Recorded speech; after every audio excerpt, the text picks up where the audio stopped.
Good morning, good evening, good afternoon, wherever you are in the world race for 2 hours and 30 minutes. Yes, that's this season of the GT3 Super League for the Gavra Racing. Tonight I'm joined by James. James, want to say a quick hello? Hello, everyone. And it's a very historical track.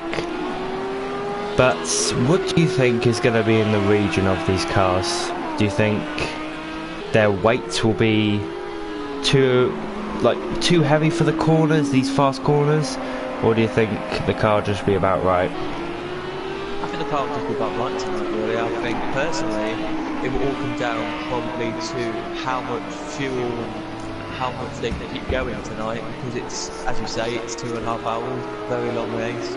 I personally think we might be seeing at least 3 pit stops from some of the drivers tonight. That is very true. That is very true. A lot of pit stops, but there could be some drivers that want track position and just want to stay out there. Maybe conserve their fuel. Maybe conserve their tyres. This is literally just an endurance race where you've got to think about the next 10 laps. You've got to think about the next 20. You've got to think about the next 30. So it's a very complicated race, but it's definitely worth it. And we just want to say, yesterday, 25 years ago, we did lose an absolute sporting legend, Ayrton Senna. So we just want to say just a quick support to the Senna family and everything. They must be going through a tough time on the 25th anniversary of their death, of friends and family all supporting him in his Formula 1 career. But this track used to be a 14-kilometre track designed for speed. It was insanely fast, and the Ferraris all did well around here because they always had the best engines back in the 60s and 50s. And it was also mainly used by local public roads, which is a cool little fact. Just for those enthusiasts of the track layouts, how they've changed over the years. Definitely there wasn't any of this poo on or many different like champs or stealth lot. There was literally just a few corners such as the Source or Blanchimont or the chicane that are left, and even the Quémant Straight in El Rouge. So as we're in practice right now, we'll head in. This is going to be a 10-minute practice session, and then we'll head into a 15-minute qualifying, and then the all-important 2.5-hour race. Are you going to be exhausted, James, after that? Probably. It'll be very tiring. Very tiring. It'll be a very long race. It probably won't be the longest I've ever done, but it'll be one of them. You'll definitely be up there. Do you want to ride on board with a lap with Sin, the championship leader of the Spa-Francorchamps? Yes, please. So if I butcher the names of the circuit of the corners, I do have them on my iPad right now, so I can do. It's just gone through La Source, up now down the historic F1 straight, through Eau Rouge now, and now into Radion, which he just goes through literally that little corner there is Radion. Down the long Campbell Straight now he heads. Then he will, I'm going to tell you the corner names, not pretty much about the race tonight, into Les Combes, is that you say it? Les Combes. Les Combes. I do butcher the names, I do apologise. Then into Malmedy, let's say it, I think that's how I say it. That now into Booksellers, which have just literally finished now. And I'm not going to really say all the names because, oh, Jesus, there's too many.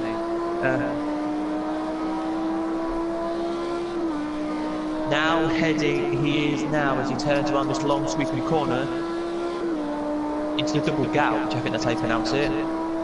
The double gout. It's GAU, so I really...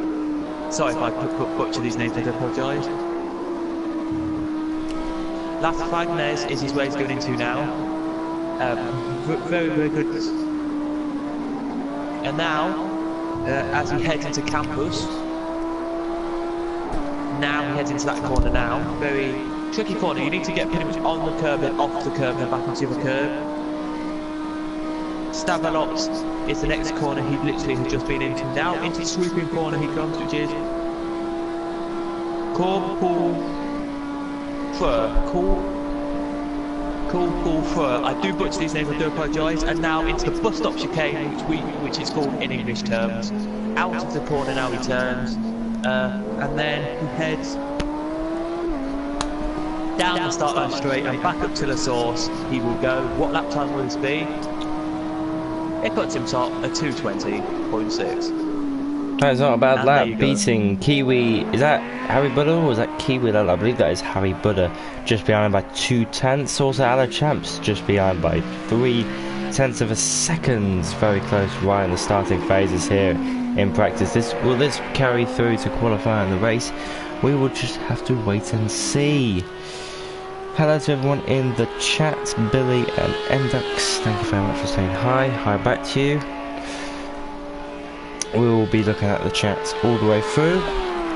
James and I will definitely have a look at the chat, seeing all your comments. Please send them in. We'd love to hear from you guys. Is this so, James? Yeah. Yep. Yeah, you go. Billy's just put top 3 wide open tonight. Yep. Really is. It really is tonight. So James, throughout this track, it's basically stop starts, fast swooping corners and a long straight. Do you think fuel will be? Do you think fuel saving will be much appreciative by the drivers tonight, or do you think that they'll just be able to run with standard fuel and just push like mad?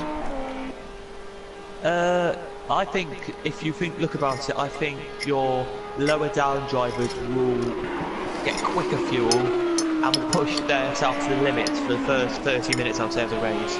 But I think your top lot, as I know Kira Laglad, who has now gone top, by the way, just to say, 119.5 here. And there he goes, he spins into the pits. If you did just see that. I think for the top lads like Kira Laglad and your ESR boys, and I think personally they will just hop a bit and go, right, we're quick, but we can let them just, what's the word? Consume our oil and consume our fuel quite lower than the rest of them will, if you get what I mean. I completely get what you mean, and I think everyone gets what you mean, that the top teams and players can actually just save their fuel because they do have pace, and they probably worked out through practice where they can conserve their fuel and keep lap times quite a good quality, as Gavra Champs just goes 3:10, so he's got a little bit of fuel, so he is still going for it. We have someone in the chat. Unfortunately, we don't read that language, so yeah. I don't know if you know any of that language, James, but I am completely confused. No, I don't. But if I can, right, I'll look on my iPad in a second. Give me a second. And Gavra Champs. That's a disadvantage of the bus stop chicane. It's quite easy to spin because of huge curbs, and it's very easy, as Gavra Champs just demonstrated. It's going to be the end of practice here with 5 seconds to go. Please put your predictions down ready for qualifying if you would like to. Obviously, James, I'm going to ask you what your predictions are. Are you ready, or? Yeah, just give me a second. Sure. I personally think... Yeah, go ahead. I'm just typing what he put in chat to see what it is in English for you guys. Oh, thank you. I personally think it's going to be Kiwi Laglad to take the pole position here. Already starting off his pace, 4/10 in front of his teammate are the Audis. Quite superior around here with their downforce, especially going through Pouon and some other corners such as El Rouge and Radion and Les Coms. Many difficult corners to get right, but if you do, it's very rewarding in lap time and speed. as you're taking around about 110 miles an hour in these cars through Pau, which is absolutely insane. Which is quite a great speed through that corner, even though these cars are completely, utterly heavy as hell. Practice session over as we rounded off. Kiwi Lad leads the practice session already by 4/10 to his teammate Spa-Francorchamps. Harry Buddha is then followed by 1.2 seconds. Will he be able to make it that time in qualifying and get himself near that pole position? But as we have a 15-minute qualifying session here. Let's just check if this is going to be the first drive out. It probably will be. There's also Ferrari out. Yeah, there's a Merc in front of him. Ah, there you go. It's the first one out. Ibutch is out first on the track in that gorgeous 488 GTB Ferrari as he heads up to Radion and then down the Kemmel straight, trying to keep yourself completely flat. No DRS for these cars, but they still go hell of a speed in the slipstream, and he heads down to Les Combes and down to Brussels of turn 7, 8, 9 and then 11.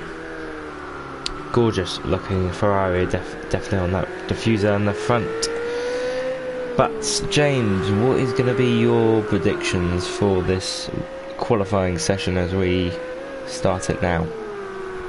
For qualifying, interesting, I've got to say. I personally think Andy has got a good chance of getting up there because, if you didn't know, he's in for Fox for the rest of the season. I'm just going to say that. But I think he probably will finish 4th. I'm going to go with my top 4 if that's right. Yep. So I think he will finish 4th. I think Harry Buddha will finish 3rd. So that's what I think Harry Buddha will finish 3rd, which is something which I never thought I would say. 2nd, I think Spa-Francorchamps, and 1st, I'm going to go for ESRC because how good they are. Keep it like that is here, but I don't know really. Maybe sorry, not Spa-Francorchamps will be in your top 5, and Keep it like that will be 5th, I think, for this one. Just don't think he's got the pace around him. We did see in practice though, we did get pole like 1st, but probably won't get it. By 4/10, but that is easily made up with a little bit lower fuel around this track. Probably about 2 runs there are, and that's Harry Buddha. Looks like he's crashed his Merc into a wall and got a bit of a broke. We see a little bit of debris on the track. Will that hinder the drivers at all? We will soon find out. But not a great looking Mercedes right there, as we originally went for the start of the season. The bent today. Ferraris are definitely looking quick this weekend, but we'll just ride on board. If we can go on the dash, if we go onto the dash cam, that'll be great as we head up towards Rally on the little kink to the left, and then all the way down the Kemmel straight. Easy to stay flat down here, but he's not. He's lifting off. I believe that's for his teammate. I do not know. We had a little bit of a lift off there. I don't know if it was just lag. Heading down to Les Combes now, you can see he's going fully flat out through turn 7, 8 and 9, heading down to turn 10 of Brussels. A very iconic corner, easy to lock up as you turn in, try to slow down in a straight line with the brakes on, but you just see he wraps up very nicely, hit the curb on the way out. This corner very tricky as well to lock up, didn't hit the curb there, but if he can carry the speed, then that'll be absolutely brilliant for that corner. Heading down to Pouon. Tiny bit of a lift, maybe a little bit of a braking through Pouon. Runs wide there, don't know if his lap will get disqualified. Definitely will in Formula 1, but we don't know at the moment. Hits the curb on the right. Heads down to turn 13 and 14 of the left, down to Campus. And then turn 15 of Stavelot. Also very easy to lock up and go into the gravel on the left as he hits one of the bollards on the inside line, taking a little bit too much curb there, and takes a fine bit of chunk right there, heading down the straight, heading up towards Blanchimont. Will it be flat out in a GT3 car? We'll just have to wait and see for Ibach to go through the little kink on the left. Is he going to go flat? He is going to go flat. Hit the curb just a little bit and heading down, braking heavily to the bus stop chicane. He goes off. He goes on. I think that's going to be a disallowed lap, and he's going to have to have a bit of a disadvantage to a start to another lap. So bad ending, James, for Ibach. Yes, it is. I'm really surprised that happened, really. But it always does happen on this circuit, as you probably know. That if you haven't seen, I think it was a couple of weeks ago. When was it? A week ago. Anyway, last time the GTs came here, I think there was a GT Cup here a couple of weeks ago, and they had a car go straight on into the barriers, so anything can happen at that last corner. They really can, and heavy braking definitely puts those brake under a lot of stress, and they can just go straight on and off. 1/10 up, Boston Rowe on his best lap delta. He is currently second place, half a tenth off Kiwi Ludlad, so showing his pace already. Kiwi Ludlad and Boston Rowe, I said the Ferraris were looking strong going into this weekend, but only half a tenth off. I bet he can just make that up going through one corner, trying to go a little bit faster. As you can see, he does go very well through there. As we're now looking at your championship leader, Spa-Francorchamps. Sind. Driver of the day will be announced by James at the end of the race, after the end of the 2.5-hour race. So please stay with us. So there you go. You'll probably see loads of lappage in this one, because normally if you see a 30-minute race you get the last position lap twice, so yeah, because we normally do a 30 lap race, because normally it's 30 to 34 laps or even less, and we normally see last getting lapped twice, so today we'll probably get last probably lapped about 5 times. Yeah, those races normally last around about 2 hours. It's going to last 2.5 hours, so it's going to be fun. This is why it's starting at that's why it's starting half an hour early, not at 8:30, which I think other people, all the spectators, are probably getting to know, as we're riding on board with ESR Sind. Best that does 40 plus seconds, not too great, but Boston Rowe goes about 5/10 slower at that lap with Harry. We're now running on with Harry Butter 6th. I thought we'd be a little bit more up there. I do Forget's running in 9th, now 10th. He can probably make us some time in some places in that gorgeous McLaren. Sorry, great lap there from Morse, but he's gone into the wall. That sauce, he's probably put a little bit too much throttle into the rear wheels there, and he's got off, so he gets it back under the way. The beautiful sanding Bentley, I really do like that car. The V8 charging towards Radion up El Rouge. So any comments? Billy says Boston Rowe 3rd for me. Could still happen. I mean, K Morse can make up quite a lot of time. He can still do another lap. He's got enough fuel. He's got enough everything. But no, he's into the pits now.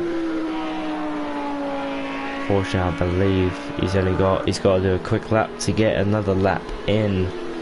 Spa-Francorchamps, who's running on board with him in 7th place. We saw the Audis be quite quick. Both of them quite quick in the practice session, but Spa-Francorchamps not able to wrap up a lap to even challenge Kiwi Ludlad, as he is actually 1.4 seconds, so he needs to gain some time to try and help his teammate out in this race. 5/10s up already on his best lap delta. That'll put him 3rd. That will put him 3rd. So if he can just keep on going, if he doesn't mess up this bus stop chicane, he will go 3rd at the moment. I believe so, if I'm not wrong. Yeah, Yes, it looks like it'll be 4th or 3rd, so yeah, you are right. Oh yeah, there we go, yeah. Is that Hijack of Sweden? Oh no, Harry Butter, he goes 3rd as we see LA Champs. Will he get a better lap time? Will he go 3rd or 4th? Here we go, across the line. He goes 4th. Good lap, but still needs to make up 9/10 to challenge his teammate's lap. But ESR Sin 6th currently, not doing too well for him. Still leading. I think Kiwadala definitely wants to steal that from him at some points. Maybe during this race he might be able to. Kiwadala can overtake Sins in the championship if Sin does not finish and Kiwadala finishes 2nd or higher, as he goes 1st by 1/10 and then goes off at the source. Great lap by Sind, and I don't know if that'll be the end of him. We'll just have to wait and see. But what a great lap there, James, by Sind. Yeah, really good lap there from Sind. Very surprised with that one. I thought personally it would not be good for the whole of that lap. The last little sector we saw didn't look that quick, but because you're not on board, sometimes it doesn't look quick, if you know what I mean. Yeah, I know what you mean. It's like we're watching, because we're watching the race that I did around this circuit. If you want to know what it was touring cars and GT4s for 5 hours. That was a tough one, 5 hours. Anyway, there was like 8 in each category, and we finished with 4 in each category, which was really disappointing. But anyway, and you just look at the TCs; they're going quite. You think they're going quite slowly? They're going about 100 miles an hour down the straight, the bit one now. But they're just going. Literally, you could not tell they were going that speed. You thought they were going like literally 5 miles an hour. It's like. Yeah, it's just perspective really from the camera, and to be honest, until I looked at the speed, I didn't know he was actually going 130 miles an hour down that straight there. Heading up to the bus stop chicane, but now going to the source. He's getting that slipstream from Kiwi there, so I think that's what he wanted. I think he wanted the slipstream from Kiwi. But we'll just have to wait and see what his lap times are going to be like. Heading up here, I think he'll have a little bit of a loss of downforce, but he'll make up on this straight. Oh, and a little bit too much loss of downforce through there. And look at the slipstream. It's not massive, but he's still gaining. You can actually gain a slipstream with the car being 3 seconds ahead of the other car.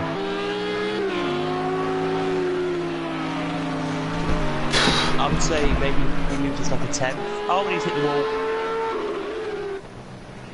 Harry Butter hit the wall, so he literally has now about. He has to get out. He has to come out of his pit box now, or else no, he's over. He's done for Harry Butter.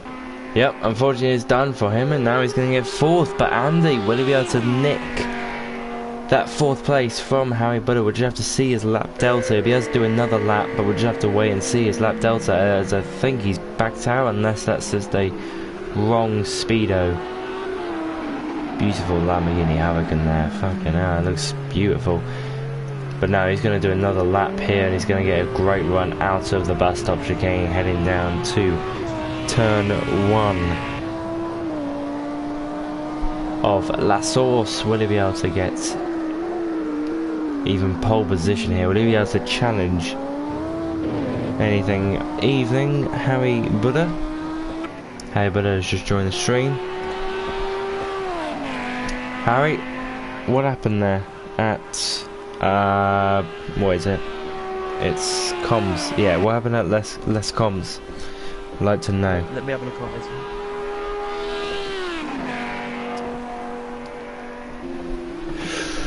Yeah, it was Malmedy, the corner after the comms. Yeah, what happened there? It's quite an interesting one, that one. I'd like to know what happened. A little bit too early on the power, I suggest. It was this bit here, exactly where Andy is now. Oh, he's gone into the pits. He's gone into the pits, so yeah, I think unless K-Mods can do something out of the bag, He will be able to start another lap here. I think Harry Butter might just be able to keep fourth, but as he runs up towards the checker flag... No, he's not been able to do anything, but he's going to get this one lap to do anything, and Hijacker Sweden 9th at the moment. And I can tell you, it is 2-1 to Arsenal, any of you non-Arsenal supporters. So yeah, pretty good, pretty good. Hijacker Sweden going down into the bus stop chicane, heavy braking zone. See what lap time he can do around here. It's quite fast through there actually. He got the car turned quite quickly and heading up towards the line with the acceleration of the McLaren. What would he get up to the line?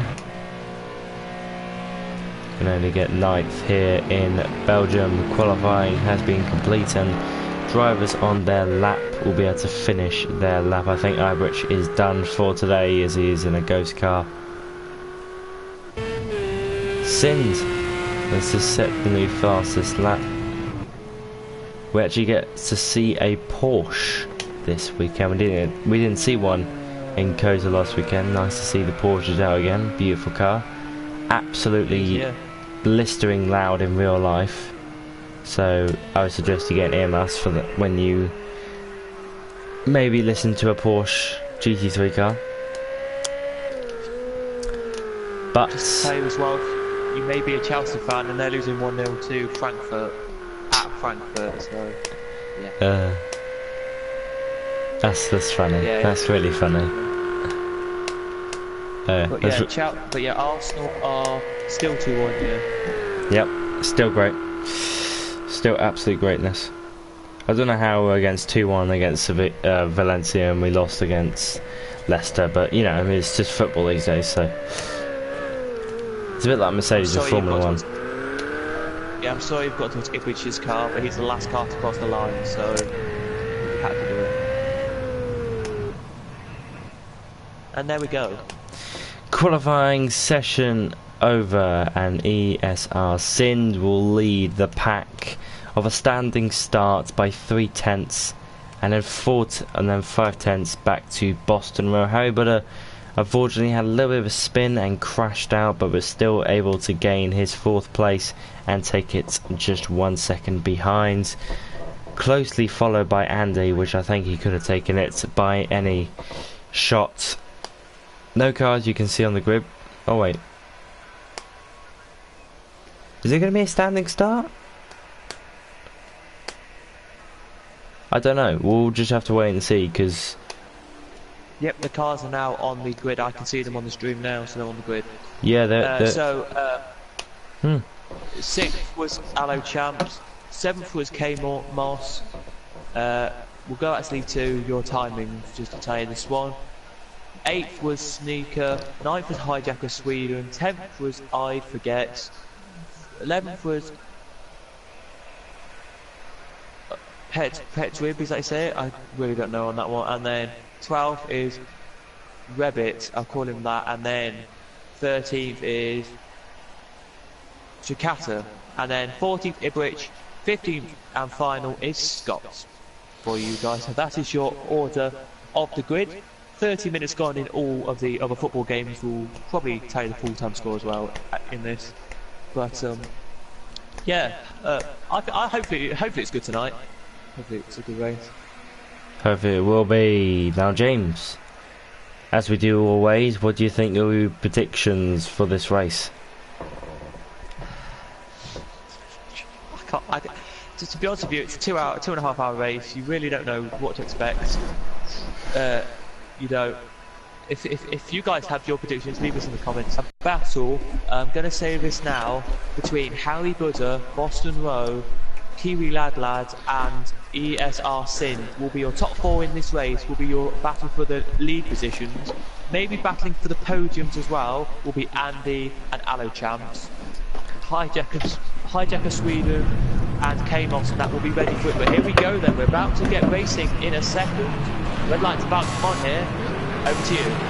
Thank you very much for red lights, and here we go, ready for the Spa-Francorchamps as we get away. Sin gets off to an absolute great start heading down into the source. Kiwi Dad still followed by, and he gets an absolute great one. Hadrian Sweden actually hitting the wall there of the inside of La Source, heading up towards Rouge and Radion and up to the Kemmel Straits. Look at all those cars just piling it through. The Bentley nearly hitting the Lamborghini. Might get a little bit of a bad run through there, but you can just see the Ferrari just about getting it past that Merc on the outside. You can see the Bentley in the slipstream of the Lamborghini. Lamborghini going defensive to the inside line. Has he got the place? Unfortunately, I don't think he will, but he's going to challenge for the place right there. But the Lamborghini just have a little bit more aerodynamic speed through there. As we see the back of Hijacker Sweden. Where is he? There he is. As we head down to Brussels of turn 10. James, what a start there. An absolute mental start heading up to Radion and the Kemmel Straight there. Yes, what a start. An absolutely unbelievable start. Here he goes, and Sneaker who is down inside and has got the position now in Hijacker Sweden. It's an absolute great start, and what we really wanted from this race already. It already kicks off with a great few minutes of this, as it is going to be a 2.5 hour race. Grab yourself some popcorn and grab yourself a drink in a few moments time. But you can see Harry Butter going quite slow there, back in 15th place. What's going on there for him? Yeah, he just had a spin, if you wanted to know, guys. Literally going into the corner, which I'm going to tell you what it was, so butcher my pronunciation again, but going into Rexelus, if I say so. Anyway, that corner, the long sweeping hander, he went into that corner and he hit Sneaker. Sneaker was going past the outside and came off hitting and hit him into the wall. Not much damage at all, just a tiny little bit of damage, but he might be coming in this time, don't know. Back to where he would go. Thank you very much, James, for that piece of information. I didn't actually know that. But you can see Kiwi Lad trying to stay with Sims. And they will take the lead, yeah, but you can just see he's gone a little bit wide for that turn 1 already. But I don't think his tires will be wearing out just yet. But you can see, I think there might be a decent chance down the Kemmel Straight heading into La Combs of turn 7 there. You can just see the speed that they're taking through up to Radion and now down the Kemmel Straight. 1.2 seconds, I don't think that'll just be enough to get past him. But we'll have a look in the future. 5th and 6th. And a great battle. Both the Bentleys all nearly touching there. Just on the Kemmel Straight would have been bad. There would have been a debriefing there. But Snake gets past quite easy on the straight there through the slipstream. And get past him. Andy is trying to get past Boston Row in that Ferrari. Ferrari's actually looked quite good this weekend. As we see ID4 gets in 8th place. The McLaren trying to make a move, I believe that's yet there is ID4 gets, so he's doing well. He's doing well this weekend. So great start, and now everyone just needs to try and defend or either attack throughout the Grand Prix.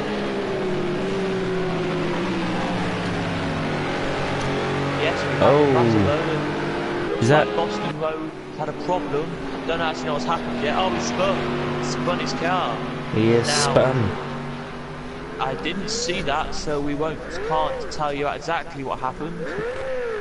He now gets back going, and he's literally he's now 5 seconds ahead of Scott, who is last in this field. Don't know why Scott's last. We'll have a look now for you. Oh, he's getting back going now from a spin he's just made there just before the long sweeping hander, but oh, he's got some front end damage.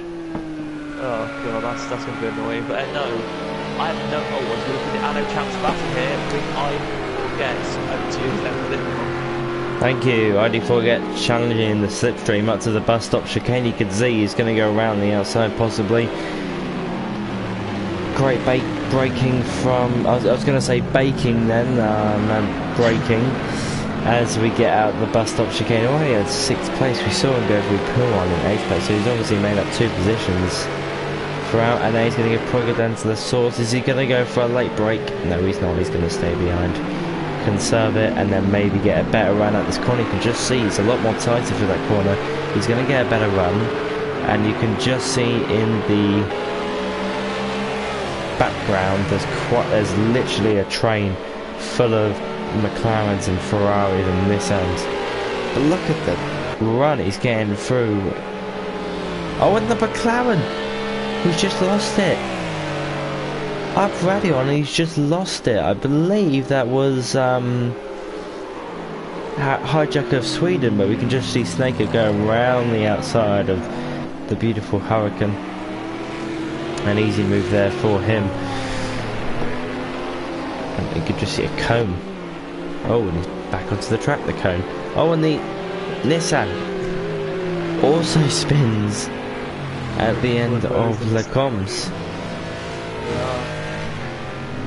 So everyone's spinning at the moment, maybe tyre overheating, or literally it's just way too hard for people to get on the power. But you can just see Rubito, Durero, I'm sorry if me and James butcher names, but it's the hardest job to do for us, but he just gets past quite easily through turn 11. Yeah, it is quite hard job. But a question I think people may ask, and I think somebody has asked, is what time in the game is the race? So, is 2 o'clock. Is it going to get dark, or...?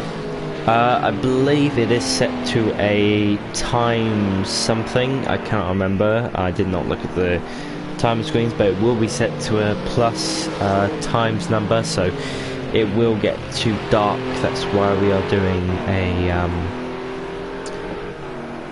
that's why we're doing an hour and what the, everyone's just losing it. Oh, we hit the wall there hard. That is something we should see there, but let's get back to the battle here then. Beats a bit on, I believe that's Hijacker. Is that no, wait, where is he? 9th, yeah. Harry Buddha. On the Merc of Harry Buddha down to the source, but everyone's just spinning. Why is it? Is it just way too hard because of the camber or something? Race start 10 AM, turbo time. It'll be, no, it's race start, it'll be in-game race starts as 2 o'clock in the afternoon, and it will possibly go to dark times. I check. Yes, it's in-game start time is 2 o'clock, and we'll be going from light to cloud to light rain, medium cloud and overcast. So we will have rain in this race. And is that Hijack of Sweden going off there? Everyone's just going off. James, what's going on? I don't get it. I don't either really, but just to tell you, we may see a lap record being broken today. We never know. It was casting it in the BMW in Season 2 with a 2 minutes 16.3 with the fastest lap. So today, over these 2.5 hours, you may see that lap record get smashed by somebody in this one. Just to give you some information as well, it is, just to tell you, I've just looked it up, and it is a time 5, so weather's time, so the time of day is time 5, so an hour in this game will be an hour, just to tell you, in this game will be 20 minutes. Thank you very much, and I think we will get into the dark stages of this race, hopefully. Yes. It'll probably be the last 30 minutes of this race, I'll say. Yes, I hope it will be. As we have got 2 hours and 20 minutes remaining and 40 seconds as we ride on with Pizza Bit. What's going on? Aaron just puts in the chat saying time progression is times 10. Okay, then I just looked up, it must have looked a bit wrong then, but never mind. So in-game starts at 10 AM. Oh, okay, so it's times 10, so it's like a full day. I get you. We that lads heading up to El Rouge and up to Radion. Still 1.8 seconds, so he's keeping in the window of Sin, so you want to keep in this window for pit stop phases, as One driver may have a little bit more fuel or a little bit less fuel. We'll just have to wait and see. This track was once... it's in the form on the website. What's in the calendar is wrong.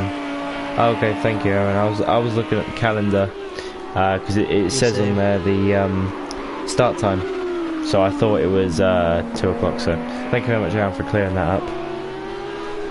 Really do appreciate it. But yeah, keeping in that pit window of sins, about 2 seconds now, so keeping in that. But Snaker just falling back really, about 8.6 seconds now, 8.5. So he's just falling back a little bit, and everyone's starting to fall back. I believe the closest battle we got at the moment will be for 8th and 9th place, I believe, so not anything too drastic at the moment, although 4th and 5th are quite close if we can get on that, James. 4th and 5th with Spa-Francorchamps and Andy as they go to the very long straights heading up to Blanchiment, but already a great start for them too. But look at the champ, he's got a brilliant run out of that corner, and he's going to try and challenge him, possibly going to bus stop, or will he get past him on the straight with some slipstream? Just see him already, look how close he is, he's very close. Don't know if he has a challenge into bus stop chicane, unfortunately I don't think he will. Oh, and he's gone a little bit wide, unless that's just my lag. No, it happened on my game as well. Brilliant.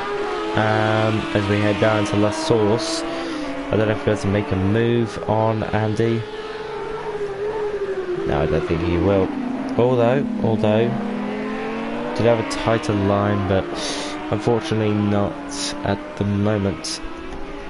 Please put your comments below. Tell us anything. We'd like to have some questions all through the race, because we are here for over 2 hours, so we need some things to do in that time. I believe, yes it is, it's the 45th minute. So James, if you go on the Chelsea game, we'll just update everyone with the scores. I'll have a look at the Arsenal game. So yes, I can tell you both games if you want. Oh yeah. Arsenal are 2-1 up still, with, as I'm just going to tell you, they are in the 44th minute, just about to go to 45th. And the game is 45th minute, and it's Pedro who literally has just scored, and it's now half time in that game to make it 1-1. So it's now 1-1 in that game. There was a little bit of information I wanted to talk to you about, but I can't find the information at the moment. I will get back to you on it. It's about F1, so something popped up a minute ago for me on my iPad, but I can't find it, so I'll get back to you on that.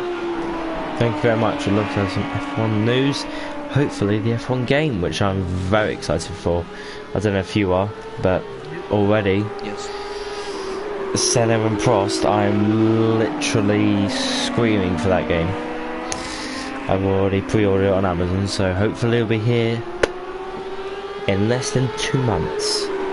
Hopefully I'll get some gameplay in the next week or two to just bait me in to get in this game.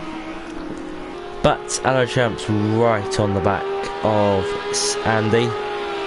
I think he's not that close, and he was last lap around about 5/10 and not really closing, unfortunately.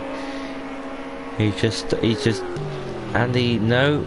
Oh no, Andy's putting away with that slipstream. I don't know if Spa-Francorchamps is running a heavier downforce. Oh, it nearly takes out Andy.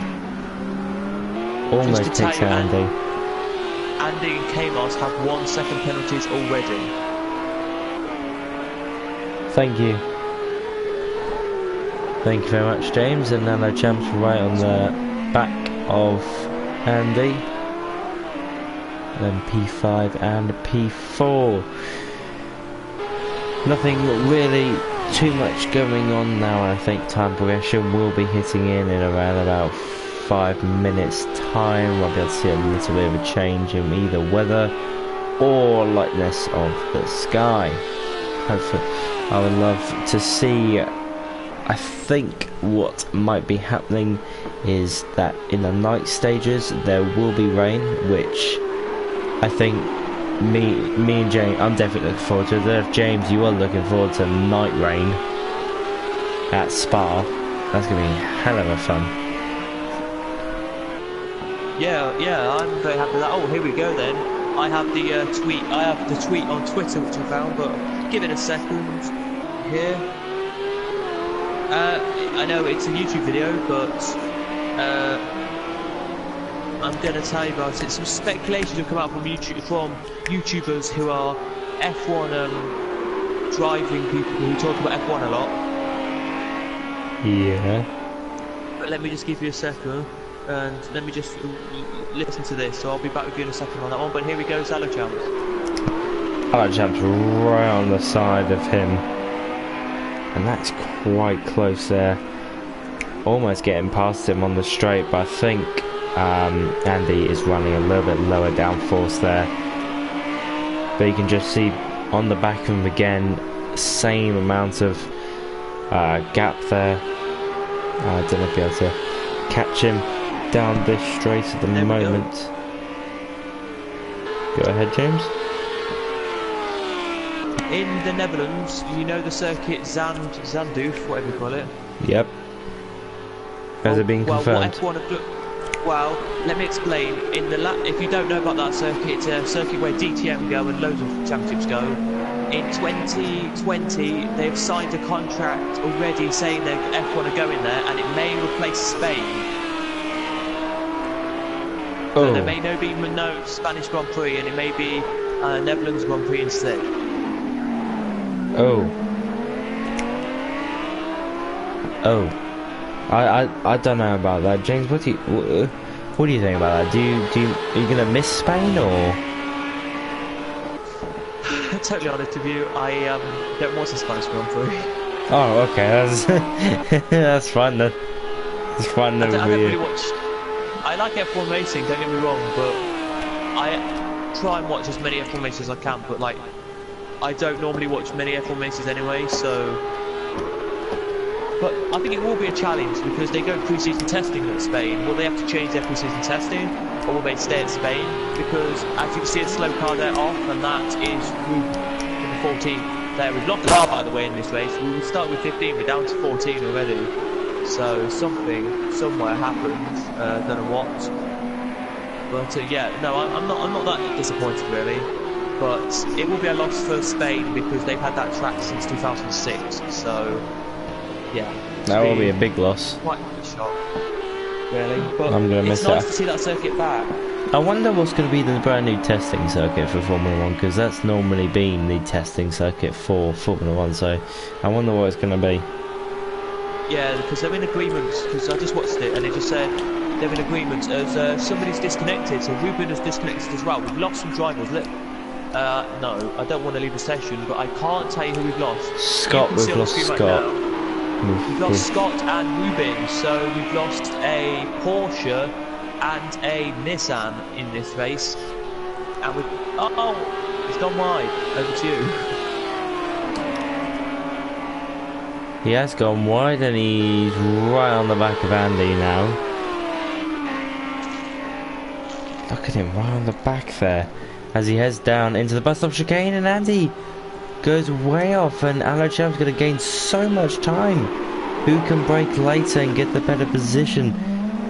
Is Spa-Francorchamps who does get a better position, and look, he's just pushed out Andy way too wide, and he's got that position as he heads down to the source. He's now going in fourth, but Andy, I think he'll be running a lower downforce setup, meaning they have better straight line speed. So we have to wait till the Camel Straight to see what will happen as we head towards El Rouge and rally on up to the Camel Straight. It's a huge incline up here. I believe a famous F1 driver actually died at El Rouge. I believe who was it? Let me just... I believe who it was. But you can just see Spa-Francorchamps just Alexander's being able to just about keep his position as we head into the cockpit. Goes. And why I put it on cockpit cam is because it's just started raining. Has it? It's just started raining. From the cameras I can see here, it looks to me like it's just started raining. Yes, it's just starting drizzling around the circuit. Yeah, so we're not going to get a night. We're not going to get a night rain. We're not going to get a night's rain, so unfortunately we won't be able to get that. But yeah, now is starting to transition the 10-minute marker. So yeah. Yeah. Billy's just put in the chat. Netherlands circuit a bit too small for F1 cars. I see where you're coming from with turn 1 and a few other corners where you're right close to the wall and there's nobody overtaking spots, but F1 used to go there back in the, well, I can't really say when really, but back in the 70s, I believe. Yeah, back in the 70s. Oh, look at this. It was 1979 they once went there. Here goes Boston Road then. Can we get past as we have a 3-minute scrap here?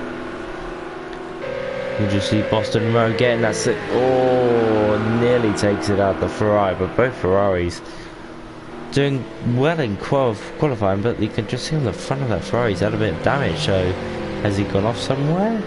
I don't know where he's gone off, unless he's just spun. You can see the Nissan getting the best of the two Ferraris up in 8th place, but I reckon them two want to work together to try and get past this.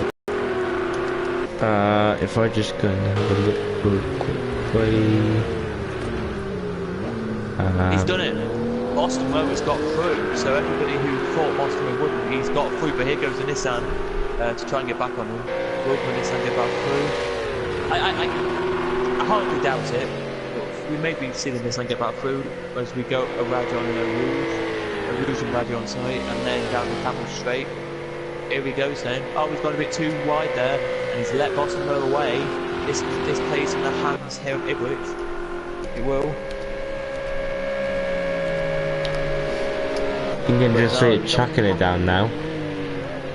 Yeah, it started raining. No window wipers going, no for the drivers, so it must not be hitting their window. Let's go on in Rich and on board the cockpit cam, just have a look. No, it's not hitting yet. Yes, but I think it may do in a bit. What have we got? So, just to tell you all, we have a 2-hour 30-minute race, and it takes the drivers 24 minutes to complete 10 laps. So just, if you work out that throughout the race, so when we do 30 minutes, I'll tell you how many laps they've done, and then you can just times that by another three or four times, and you can find out how many it is. Yeah, 5 times altogether this race, so you've times that by another 4 times, and then we'll find out how many laps we'll do this race. Yep, we'll do that, and thank you very much. Just want to just have a look at the comments section. Eddex, we called it a Nissan because it looks like a Nissan NSX. We do that, so yeah, I called it that because it looks like a Nissan NSX. I know people call it an Acura, but literally it's just Nissan NSX, but just rebranded. Snaker in the Bentley running in 3rd place so far, but I think he'll be looking up to the heavens and saying, when the hell do I pit for wet tyres? Do you need wet tyres, or can you just stay out on dries in the GT3 class? You can stay out on dries. I've done it before in a race that I did with friends. You can stay out in dries until it gets really, you know, when it literally it's really heavy rain on this game, until the track it looks like it's got lots of water on it, then you can stay in the dries. But when it gets loads of water on, don't get on Project Cars 2, it does spin and slip you around, as we found out in our 5-hour race we had on this game. When was it? About a couple of months ago now. That was an awful race, to be honest with you. with drivers. We started with 16, as we do today, and we finished with only 8. So we may do the same today, finish only with 8, but yeah. Wow, it is really chucking it down. You can see the windscreen wipers now on Snaker. Just want to just go over, I know this might be sponsored, but it's really not. I'm really looking forward to this brand new game.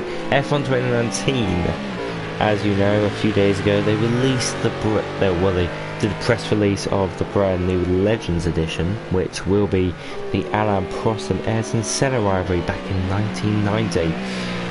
The obvious thing is that you get a 3-day early access, so you get it on the 25th of June, which I'm buying straight away because I want it 3 days early. I don't know if you want it 3 days early, James, but I definitely do.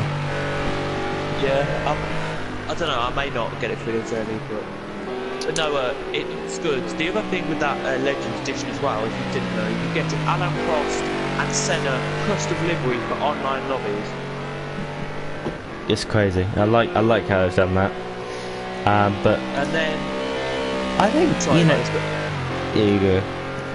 But then last Thursday they did a press conference in Germany explaining this one, which very handy of Codemasters to do. Yeah, it is. It really is. And but the one thing that intrigues me, so all the details and features of Legend Edition is you can drive as Ayrton Senna in his 1990 McLaren and Alain Prost in his 1990 Ferrari.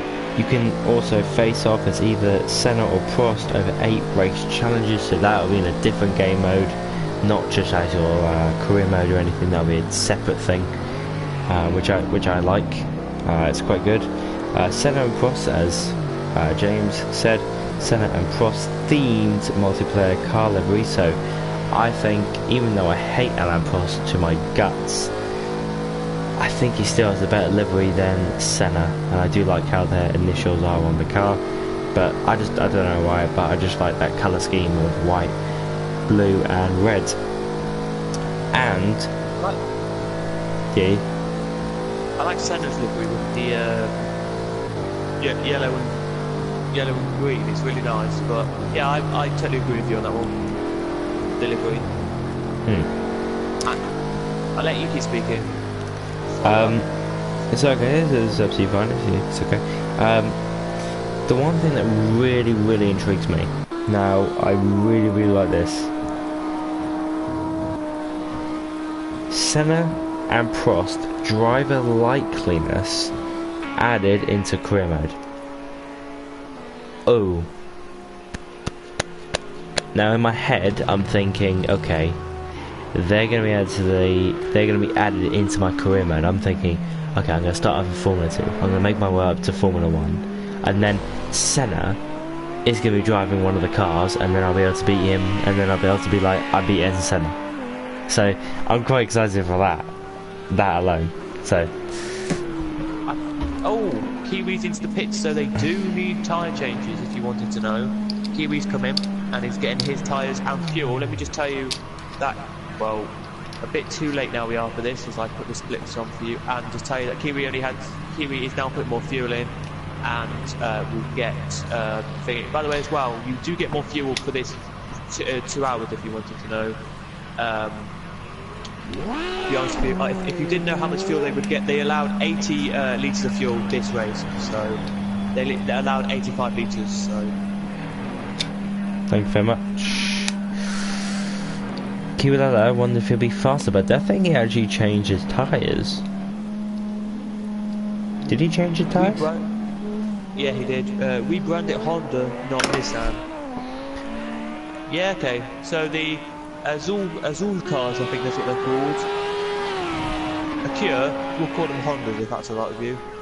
Okay, we'll either call them Nissans or Hondas. Literally, it just really doesn't matter. But just to tell you, 3rd all the way down to 10th are in the pits. Into the pits now comes Ibrich, and in the pits already is Alain Champs coming out. And look at this, we've got 4, 5, 6, 7, 8, 9, 10 in the pits now, getting brand new set of tyres. Look, here they are. Look, you can see it actually working on this game for once, which is really nice to see. no, what do you think? Because people are questioning the new F1 game, saying it's going to be the best ever Codemasters game, but they have put a lot of effort into it, though, I've got to be honest with you. This game, Codemasters said that this game has actually been in the making since, well, 2 years, since F1 2017. So I think this game, as you can just see, Andy's levitating up the ground, above the ground, which is quite weird. The game's been 2 years in the making. Hopefully it's better polished, so it's, you know, bugs are already fixed and everything.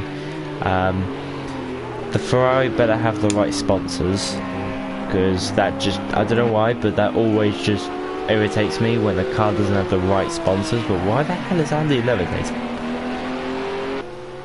Can you see that on your screen, James? Yeah, he literally now has just popped back on my screen, back underneath, back on the circuit. Okay, so technology. But yeah. Oh, we've lost another driver now. We've lost another driver. Somebody else. Jakata's just left. So from 15, we're down to 12, and it may mean we may be down by more at the end of this one. But I'm in the lead. Leaders come in. So where is Kiwi Lad on the circuit? He's going to lead your race. Or is he actually going to lead the race? Yes, yeah, he is. Yeah, he is. Wow. The amount of time he gained just from the wet. Is he still in the pits? He's coming out He's now, coming out. so... Oh, it's going to be so close. It's going to be close as hell. Oh, I think... Kiwi doesn't get it. Kiwi doesn't get it. He gained a lot of time though, because he was like 5 seconds down. And he's gained 4 seconds, and he's got warmed up. He's got warmed up tyres, which means he's a lot more better equipped for this. I don't know if he'll be able to get it, but look! He's getting 4 tenths. Now into the 3 tenths. Oh no, I don't think we're just about get it. I think the Lamborghinis are running a lot lower downforce levels than the standard ones. But look, 2 tenths separate them two in this wet weather stage, which won't last long though. It'll last for another 17 minutes, and then we'll head into light cloud racing. But yeah, F1 2019. I think I've heard they changed the menus. The problem is the frustration that you still can't. Oh, as Kiwadado looks for a move there, you still can't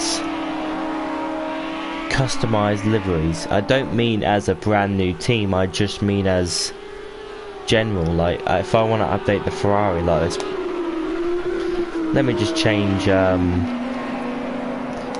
I don't know, but look, let's just take everywhere. Look, let's take all those sponsors and put some brand new sponsors on the car, like Gran Turismo do with the decals. I just wish that was on the F1 game, and that's why it's so frustrating that it isn't actually on there yet. But yeah, I don't know about you, James, if you want to customize any of the cars, but it might be a benchmarking for multiplayer. So I think it might just be a benchmark for multiplayer to see what it's like, see if the public like it, see if people do actually do quite a lot of liveries, and then they'll say to themselves, okay, we need to do this, this and this and this to get this executed. So yeah, it should be quite good. It should be quite good. I mean, at least in 2015. I mean, that game was not the greatest.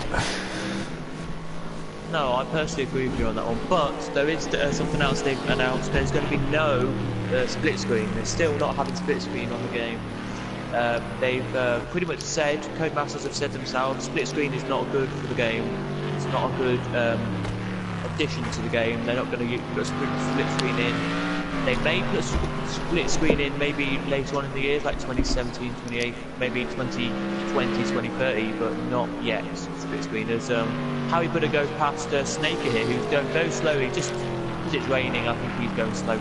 But look at that, he's gone really wide there. We'll get back on with some of this race now, and I'll tell you the scores as well. They're not going to be doing the split screen yet, because I think they're waiting for PlayStation 5.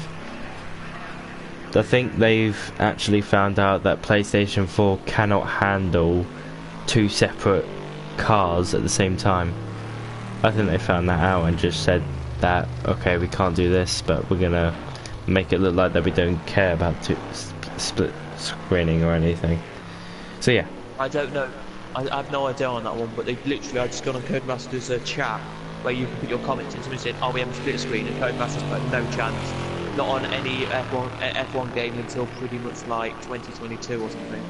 Yeah, that would be like PlayStation 5. Yeah, PlayStation 5 comes out 2020, so next year. Yeah, so it's Chelsea still 1-1. If you want to know, I don't think anyone will, but there is a game going on for promotion to League 2. That's 0-0 between Wrexham and Eastleigh and Chelsea, Arsenal. Arsenal's literally had a great chance to go 3-1 up, but it's now still 2-1. The only real battles we've got in this race, which I'm going to keep you an eye on, is the battle for the lead, because it's gone down now to 0.7, and it was last lap 0. It was now last lap 2 seconds. It was, and jeez, he's getting quite close to the bus stop chicane right now as he heads down to the source. Let me read the comments in the comments.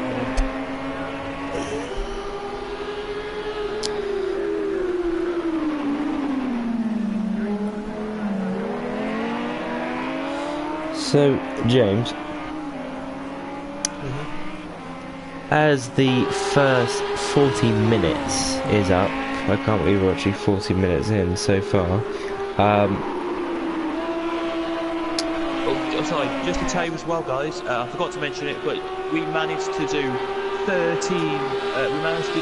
12 laps in the hour, so if you think in the 30 minutes, so you've got 5 times that, so 5 12, so we're going to be doing around about 60 laps in this race.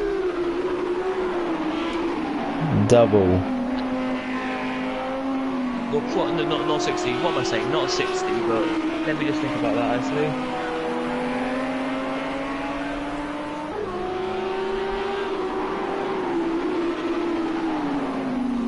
I think it will. So it's lap 60. 5, yeah. So we did 11. I'm mistaken myself again.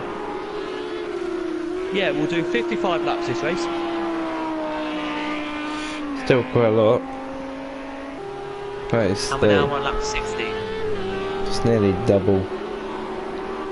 Great. So just to tell you as well, with this battle here, they have already lapped everyone up to 9th. Up to 9th, so they'll be going off to Ibridge. Next, Q-Lab just falling it back by a little bit now, isn't he? Yes, you've got Petter, well, whatever his name is, Peter and Ibridge, the next two to be lapped. So far, Snaker, his teammate, and Boston Rowe have been lapped. They could be on lap though. You can unlap yourself with pit stops and all that. So. You can. You're allowed to do that in regulations. You are allowed to unlap yourself in the Grand Prix. We have a comment come through from Billy saying, "What is your best?" Let me read it properly. What is your favourite thing about Spa as a track?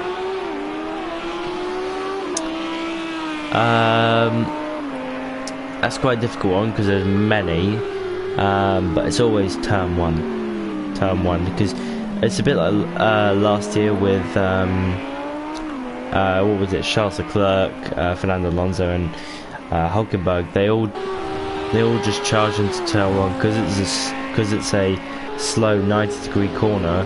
You never know what's going to happen, and like last year, if Charles Leclerc didn't have the halo, well then he would have been killed. So, well, somewhat killed. We don't know if he was actually going to be killed or whatever, but so you never know what's going to happen around this Grand Prix. James, what do you think is the favourite thing about Spa? Favourite thing to me is looking at Radion and the going up the long straight to Radion and that bit, because I've watched a compilation of crashes around here, and we've had Magnussen, when he was in the Renault, crash into the wall at Radion, and we had a LMP1 last year. Now I'm going to tell you this, what happened. So last year he went up that bit, and literally his car flipped up onto his back wheels and flipped him over. The car went and into the barrier hard it went, and that was like a really, really bad crash. Luckily the driver wasn't hurt, luckily the driver wasn't killed in that crash. It was a really bad crash, but yeah, it was in the 6 hours of Spa practice, which they've had today. Practice today, and guess what whoever was in Spa today? It was chucking it down with rain. How can you chucking it down with rain? It wasn't too great for... That's why I like,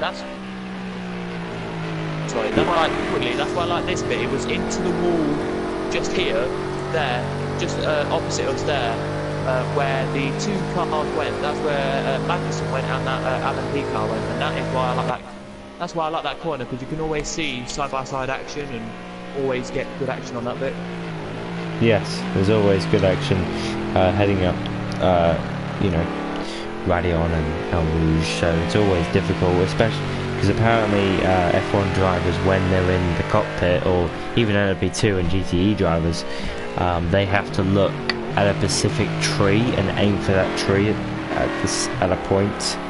So it's very, very technical, and I would not like that job at all. I think I would enjoy driving the cars, but I really wouldn't like having to guess where I am going up a hill at 150 miles an hour. I don't think that would be too great, but yeah, that's still like, what they do.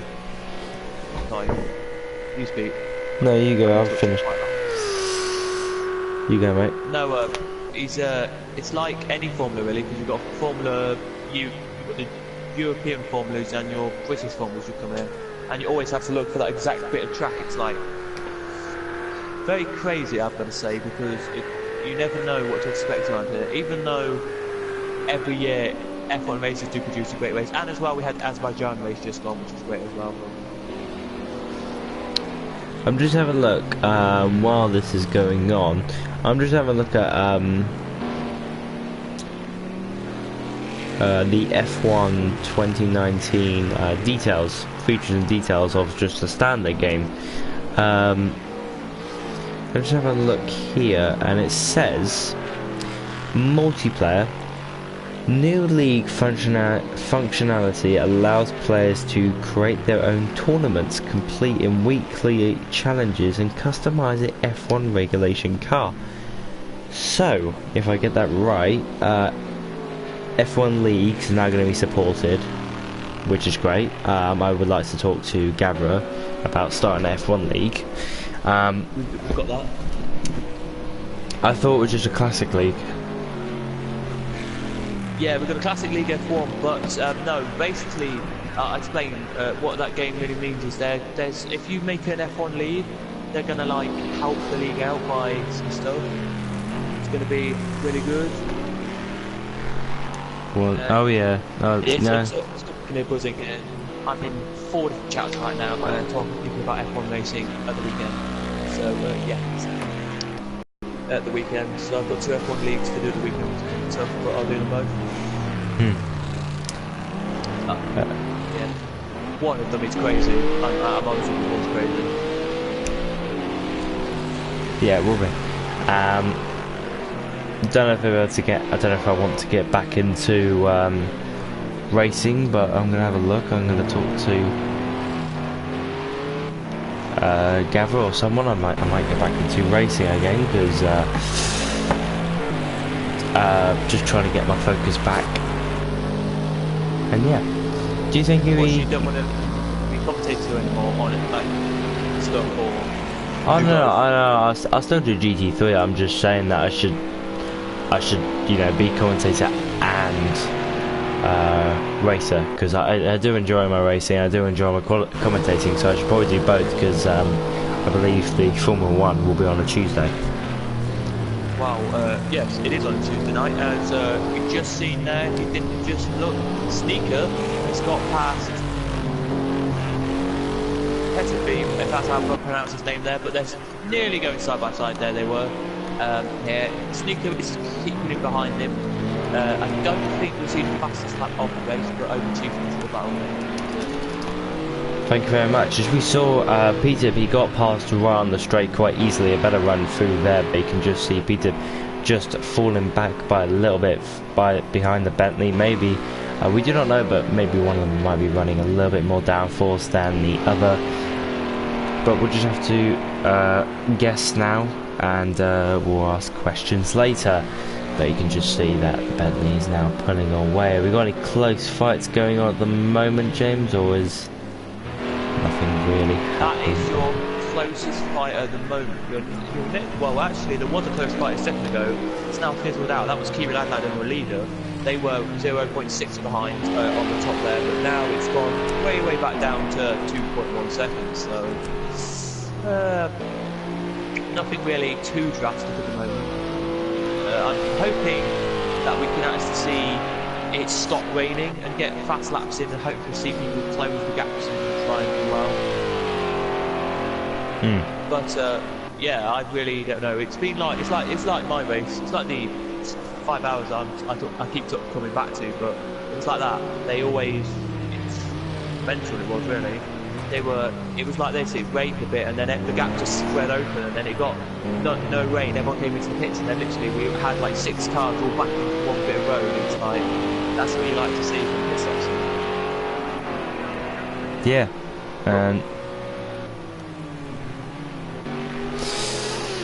but we have around about an hour and 43 minutes left, heading towards the 1 hour gone, which has gone quite quickly already so far during this Grand Prix, as we see many spins right at the start.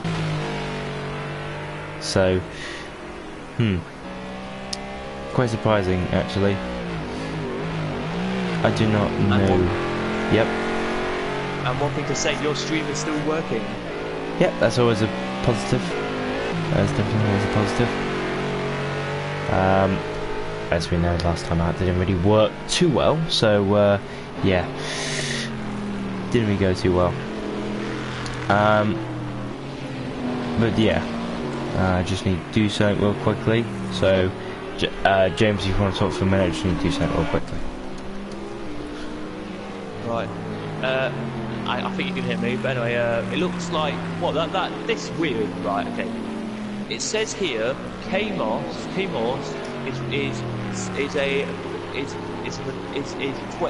2 minutes 20.6 behind the leader, and Peter is 2 minutes 20.1. So he is slow. He is slower than K-Mouse, but he's in front of him on the road. Weird, but this game probably just disconnected problems. Look, Pete 120.7, K-Moss 120.6. That is just, they are definitely, he's catching, that's basically all we need to know. He's catching him up. There he is. I do believe as well that the rain will stop at about 1 minute 20 seconds, 20 minutes, 1 hour 20 minutes to go, I do believe. So another 20 minutes of rain, and then we will finish this. So just to give you an idea of how many laps we've done, we've done 20 laps in this one. As I can talk, I'll run through the order of the race so far. So we've lost quite a few drivers. We've lost 3 drivers so far in this race, but we have ESR Sim in the lead from Kiri Ladlad, 2.7 seconds behind us. We go wide, there he does. So Pete has gone wide, and that may leave a gap open for K-Moss, but I don't know if that can be the case or not. We have a car trying to lap him behind him, which I think is Allo Champs. Yes, it is. Well, I've got a spot on there. I do like to get my pin spot on as I can, but there they go to try and battle away them to do here with Pete Canard. For you, I'm not really going to be too good tonight. My voice is already about to go, so I'm sorry if you feel that my voice is going. If you are as well, please do comment in the chat. I'd like to hear from you guys as well. No offense to say it's the break of us, but it's a bit boring to listen to this at the moment. The side by side they're about to go here, they will. Will Kamos get through here on the car in front? He goes to the inside line, but he can't get past Pete there. He can't into the corner, and he goes straight on. No, that's not what we wanted to see from Kamos. Did well. We hit the bump there too much, and he's let the lap car pass. He's let the car lap him, and that is not what Kamos wants to do. He's been lapped down twice there by Spa-Francorchamps, and that's not what he wants to do there. But let me go back to your lead here then. So we were there we did. So they're your top two. Then it's Spa-Francorchamps in third. Then it is Andy in fourth. I forget to fifth. Harry Butter sixth. High Jeff Sweden seventh. Ipwich eighth. Sneaker ninth. Pete 10th. Kamos 11th.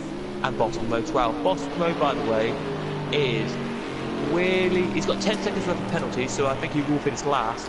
But he's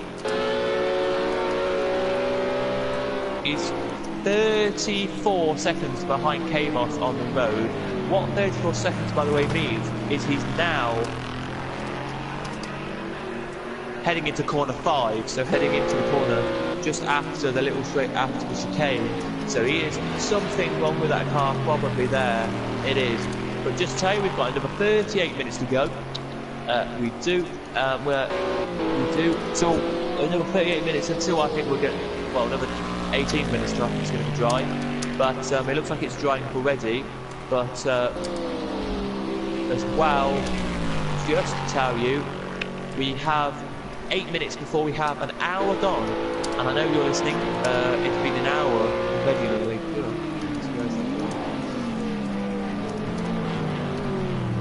That has gone very quickly, everybody. Hello James, I'm back. An hour's gone very quickly there, it has. It really has. But look, Really I'm just going to tell you this now. Kamos, 2 minutes 28 behind the leader. Peter, 2 minutes 30 behind the leader. He's in front of Kamos on the road, but Kamos is quicker. That is a surprise. So Kamos is, maybe his lap times are looking like that. I have no idea what that is. But Kamos here going to try and overtake him if you want to go with this one.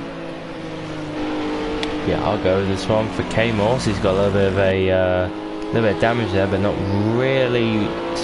Oh, and it's still raining quite a bit there. I think it's just a change in lighting of the sky as it's changed heading into the night stage, which will be a little bit more wet, but you can just see Kamos. He just wants to get past.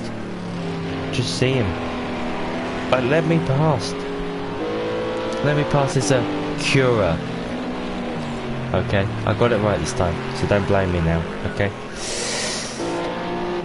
So, as we see Snaker with Ibridge right in front of him, 6/10. This is for 8th place at the moment. Some battles heating up at the moment, which is brilliant for me and James, because we now get to commentate on these. Snaker, just about 6/10 is keeping 6/10 heading through the quite difficult sections of the quite high-speed corners, but some cars, as you can see, Snaker, he's got no damage. You can just see maybe the damage on that Ferrari is hampering Ibridge's speed a little bit. You can just see, nope, Snaker's going to go straight past. About now, he's got past. Wow. Has Hydra Sweden got a penalty? That's what I want to know. As James, do you know if Ibridge has got a penalty? I'll have a look for you in a second. We're just, as we know, looking at the Kamos battle, because that is surprising. My game says it's 2 minutes 28 for Kamos, and for Peter it's 2 minutes 30. So Peter is lapping slower than Kamos, but I don't know why, because Kamos is behind, so Kamos should be further behind the leader, but here he goes into the corner. Yep, and he's got past him straight away through the bus stop chicane. And that is him up into 10th. Past the Acura. So yes, it's all done and dusted for Kamos now. He's got to pull away. Where is the boy? Ibridge. No, he hasn't. So there you go. Andy has a 1 second penalty. Kamos has a 1 second penalty. But look at Boston Road. He has, just to give you an idea, holy Jesus. he has spun off, just to tell you, twice in this race, and that is it. I've seen him spin off twice, but yeah, not looking great. If you are here in the chat and you want to let us know anything, as I'm going to be honest with you here, I do quite a lot of commentary streams on 2 other channels, so I kind of get this, I think, sussed out better than some people are. But yeah, do let us know comments, because it'll be good to see. On other streams, I do not get many comments because there will drivers watching and the public do only come watch the race. But yeah, let us know in the comments what you think of this race, what you think should be improved, or just what you think about this, because yeah, I don't know what should be improved really with this. I think personally, I think this race would be a good one. Maybe, I don't know if it's going to stop raining or not, but we got 3 minutes to go, and then I can tell you how many laps we've done in the first hour, then I can double it and we'll find out how many we'll do in the whole race. Yep. So I think it'll be 50 laps we'll do. I think it'll be 50, but I'm not too sure if we look back at the leader. I think it will do 50 because we're going to do the one extra lap as well. Because I think we're going to do white flag and then we're going to do extra lap. Yes, he's coming to the line now. Let me just check what we're going to get here, what time it's going to be.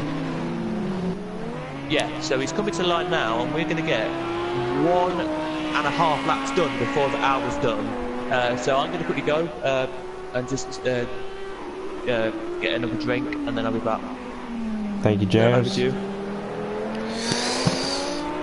So, around about 57 minutes gone here at Spa-Francorchamps. Thank you very much everyone for sticking around, and please send in all your comments because it will get boring towards the end of this race. But yeah, it's been an absolutely great race so far. Unfortunately, I'm not able to control anything because James is the the race director, sorry. But you can just see in the background Kiwi around about 5 seconds. We saw right at the end of the pit stop phases that Kiwi did catch Sin by quite a margin. So it's quite weird to see him that he's gone off the pace so much. Yeah, please just send in the comments. We'd like to answer any questions, any news that is going around. Thank you, James. Thank you very much for those kind words. But yeah, it should be a great hour and a half left. Done an hour. We got it done, so now we just got the final hour and a half to go.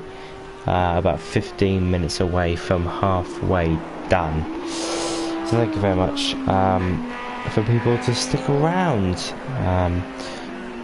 We've got really no close battles going on now, but you can actually see it's still raining, light drizzle, so it's still keeping the track quite wet, and it is going quite dark. You can see drivers now putting on their headlights, quite a few of them, just to get a little bit of vision towards many of these corners, because they are quite fast corners. What was your favourite thing about the commentary? The action is definitely one of the greatest things. That's probably one of the greatest. You've got many other different factors. Action, suspense. You've even got the starts. I mean, today's start was absolutely brilliant. All the middle bunched up, and then Sim's able to take his thing away. So thank you very much, James. Just subs, thank you very much, we really appreciate it. Please share. We'd like everyone to join as much as possible to find out this channel, so thank you so much for subscribing. It's very generous of you. Yep, 9 in 10 minutes I do believe.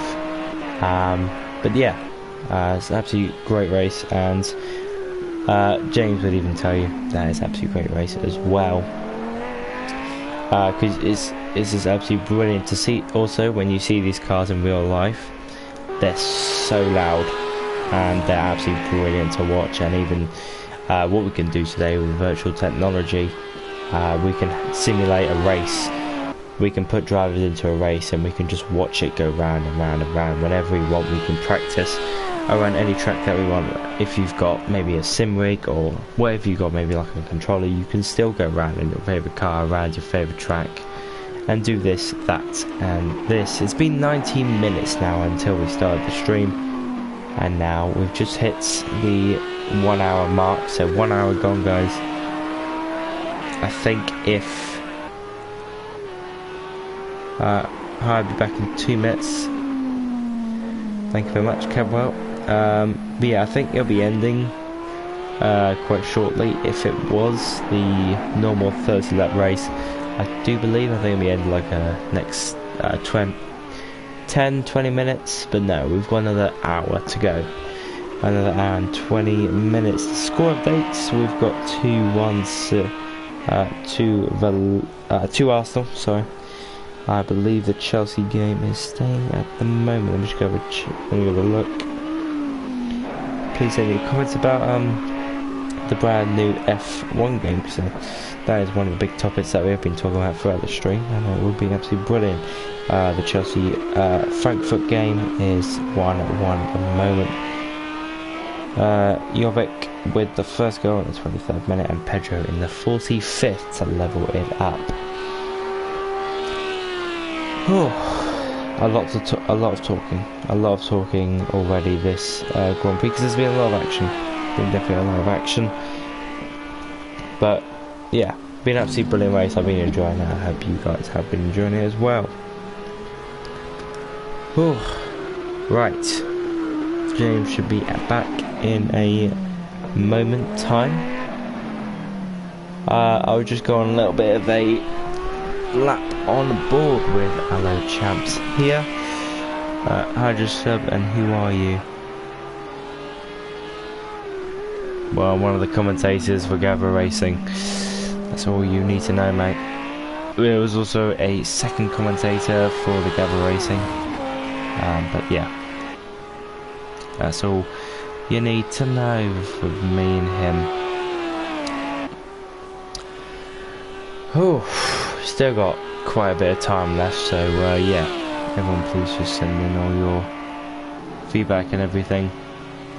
Good racing. What night are races in Gavra? What night are races in Gavra? We've got LMP2s, we've got the Touring Cup, we've got the Academy. We've got many different series, so if you just want to check out the YouTube channel, you can go see all the different series that we run throughout the season. This will last for another few races. This is the first leg of our European tour, and then we'll move on to the Asia. We've already been to America, and we've also been, I believe, where did we go first? We went to, if I just go and find it 1 second. Hello. Hello, James. Welcome back. I will find it for you. We went to, I know, because we're going to Asia next. We just did America. We're now in Europe. So far, we've been to Nürburgring pre-season. Then it was. Yeah, it was Europe. Then it was Portugal, Italy, Spain, Italy. Then it was America, and now we're here in the good old circuit of Europe again, and it is. God. Thank you, James. As it looks like it's about to be dark already here. I think do we have any battles? No, we don't. No, not at the moment. And if you want to know who, well, I don't know who he is either, but Sam just said, good commentary, mate. Heard this from our friend called Billy. Yep. No, Billy. We know Billy very much, James, don't we? He's a usual here. And thank you very much to Billy and Sam for tuning in to the stream and making us enjoy this moment of 115 minutes, 2.5 hours of GT3 Spa-Francorchamps racing. Yes, just to tell you, we had, if you want to be specific, it's not raining anymore, but it is still wet on the circuit. we have had 5. We had 20. We just started 26th lap, and we're just about to do 26. So we have had. I want to know in the first hour, 25.5 laps, double that, and it will be 55.5 laps to complete. So 51 laps will complete this whole race. Next time we will here. Next time out, let me tell you what we've got. We're at the Red Bull Ring, which should be good for 41 laps. Is it? So that's all the total. That's 41. Yep. The race after that is at Hockenheim, which is 39 laps. It says it on the calendar. If you want to go look on Gavra Racing.com, you can anyway, ultravisor.org. Anyway, go on there and look it up. Then we have Red Bull Ring, Hockenheim, and then we have Silverstone, which is only 30 laps Silverstone because it's the national circuit, the full GP circuit. Sorry, full GP for Silverstone there. But for Red Bull Ring, it'll be clear, light, and then cloudy. So yeah. That would be too bad. Yeah, I'm trying to find a battle, but I don't think we have one. And just to tell you, actually, this is something that I need to tell everybody, because I'm very surprised with your leader on this one. Your leader has lapped everyone up to 6th. The leader has lapped, so well done to Sim here. He has lapped everyone up to 6th, just to tell you. Thank you very much. It's been a good race so far, you gotta say. Throughout, what's it been, about an hour and 20 minutes, what's it been? An hour and 8 minutes we've done, so yeah, been quite good, just gotta do something. LMP2's tomorrow night, same track, 150 minutes, 2.5 hours real time, thank you very much.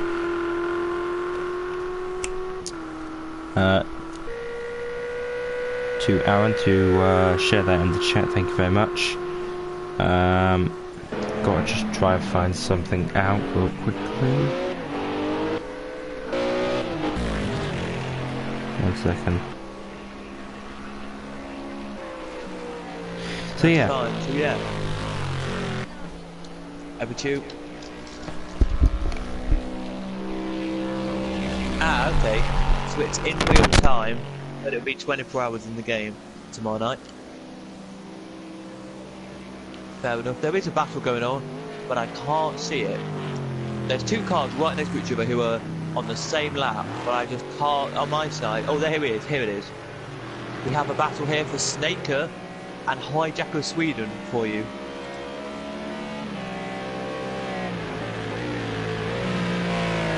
Okay, I'm back. Oh, yes. Hijacker Sweden and Snake having a little bit of a battle there. Getting close to each other now. Hopefully that's a fight in this Grand Prix. Just see Snake just running a little bit wide out of turn 15 stab lot. But yeah, this race has been quite good, I believe, as we can just see the beautiful cars with the headlights on now. I don't know about you, James, but I think the cars just look 10 times better when it's dark. Oh no, I love it in the dark. The 5-hour race is in the dark. I am going to keep referring to that because that's the longest race I've ever done, so I'm going to tell you on this. But they started that one at 6. They started that at 6 AM on this game. Oh, so we have a car off, I think. Snake has just hit the wall. Yes, he has. He's hit the wall hard. There, Snaker has. So he doesn't come back with them. He gets back going now. But yeah, so it started at 6 AM because on this game it was autumn time, so it wasn't even light. And then it got lighter and lighter and lighter until about 8 o'clock it got light, so 2 hours of dark. It does sound it. It really does sound it. Yeah, that was like the start of this game. I can't even remember what you. I remember you using it, but my friend, I think they've tried to do all the videos now because they think it's too crazy. They only had like 10 subscribers. He's like, I'm not going to do it. Switch. So. The one battle we had, by the way, was just literally fizzled out because of Snake hitting the wall. But what I'm going to do, as I normally do, everybody, look at your top 3 and tell them when they'll finish in the championship. Have you done the calculations yet, or...? I'm just going to do it now for you. Brilliant. We'll get those sorted for you guys. Well, James will get that sorted for you guys, not me. Yep. Oh, he's done it again. He's done it again. Snaker, he was in the back of Harry Potter and now he's... Is it just because it's dark? I have no idea. No idea whatsoever. I can race in the dark. Oh, he's done it again. He's spun in the next corner as well. Gee, what's going on? Everyone's spinning this Grand Prix, even the lights. Everyone was spinning. I don't know what's going on. Who's... Wait, so it's... We've lost a driver. We've lost a driver. Let me have a look, quickly. Who just left? Who just left? Let me have a look. Bottom row has just left the session.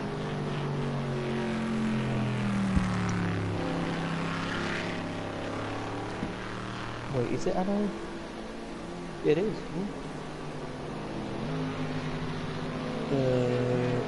Oh, he's on dead on.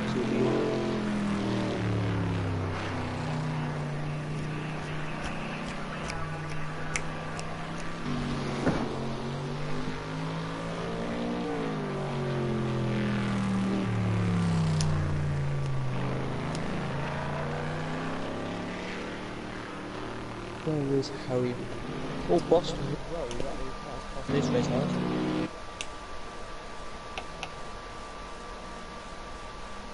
Who's Paul?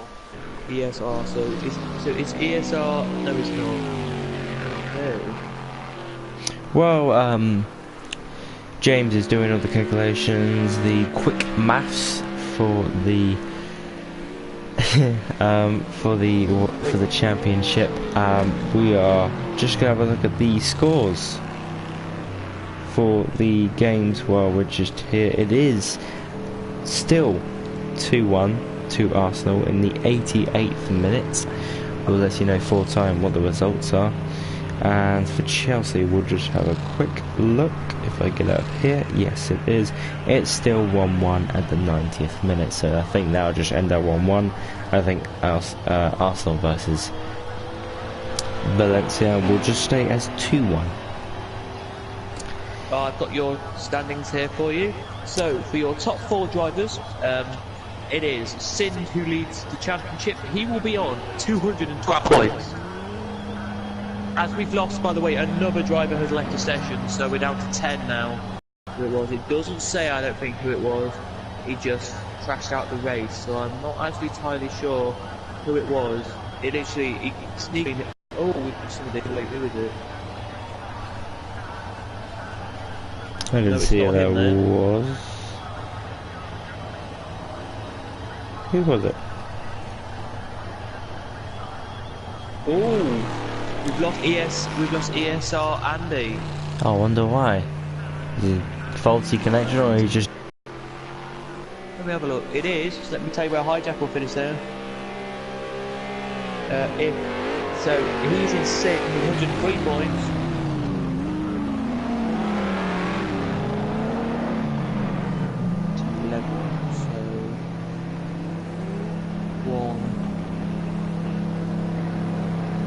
So, let me whittle through your championship then. Oh my goodness, this is close then it will be. So, Sid will be leading your championship with 212 points. Kiwi Lad would be second with 184 points, so still quite a lot behind, but not too far back, And we've lost another driver. In this session, so we're down to 9. Wow, we're losing drivers like a rocket now, we are. The connection? Is it connection faults? What's going on? Ipswich has just left. No, he hasn't. No, it wasn't Ipswich. Who was it?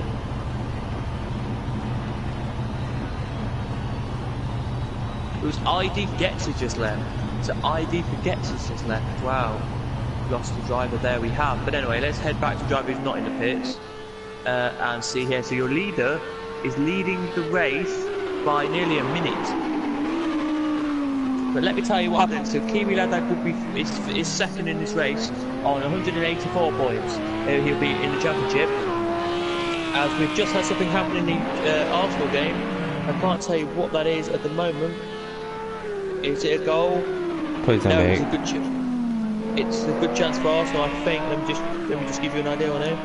No, Arsenal have made it 3-1. Yes. Fuck you, Aubameyang has just scored. So nice to know there. But anyway, let me talk about this now. Champs, who is up in third, will be on 121 points, so he will rocket up the championship.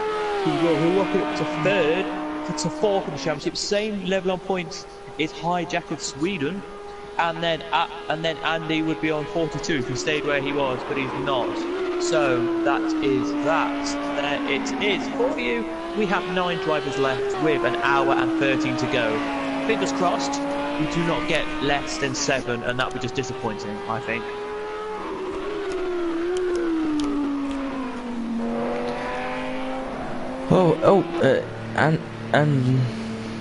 I just delayed message in the bottom left-hand corner. ESR Andy is left, so 9 runners still remaining after around about halfway through this Grand Prix here.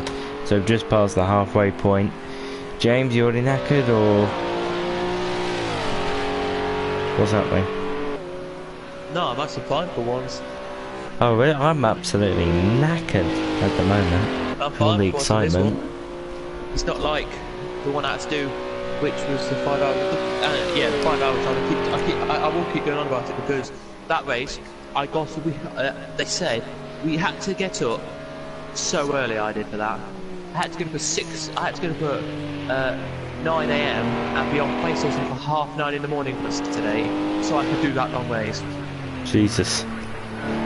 And it was 9:30, and 9:30 till 3 o'clock because we had qualifying, which was 10 minutes, and practice, which was 10 minutes. But oh my goodness, it wasn't around. Well, it was around Spa, and then the drivers were like, "Come back on Sunday." So I came on Sunday, and we did a 1-hour race around Hockenheim the day later. I'm like, probably all knackered, but anyway, enough about that then. So just to tell you, I don't really know. We need to wait till the leader comes out the pits. I mean, it's completely dry on that track now, isn't it? So anybody's still on wet tyres. So I don't know who he's referring to, Aaron, but somebody must have had suspension damage in this. Just to tell you that the leader has, well, was that done a good job Andy? here, he has. Was that Andy with suspension damage?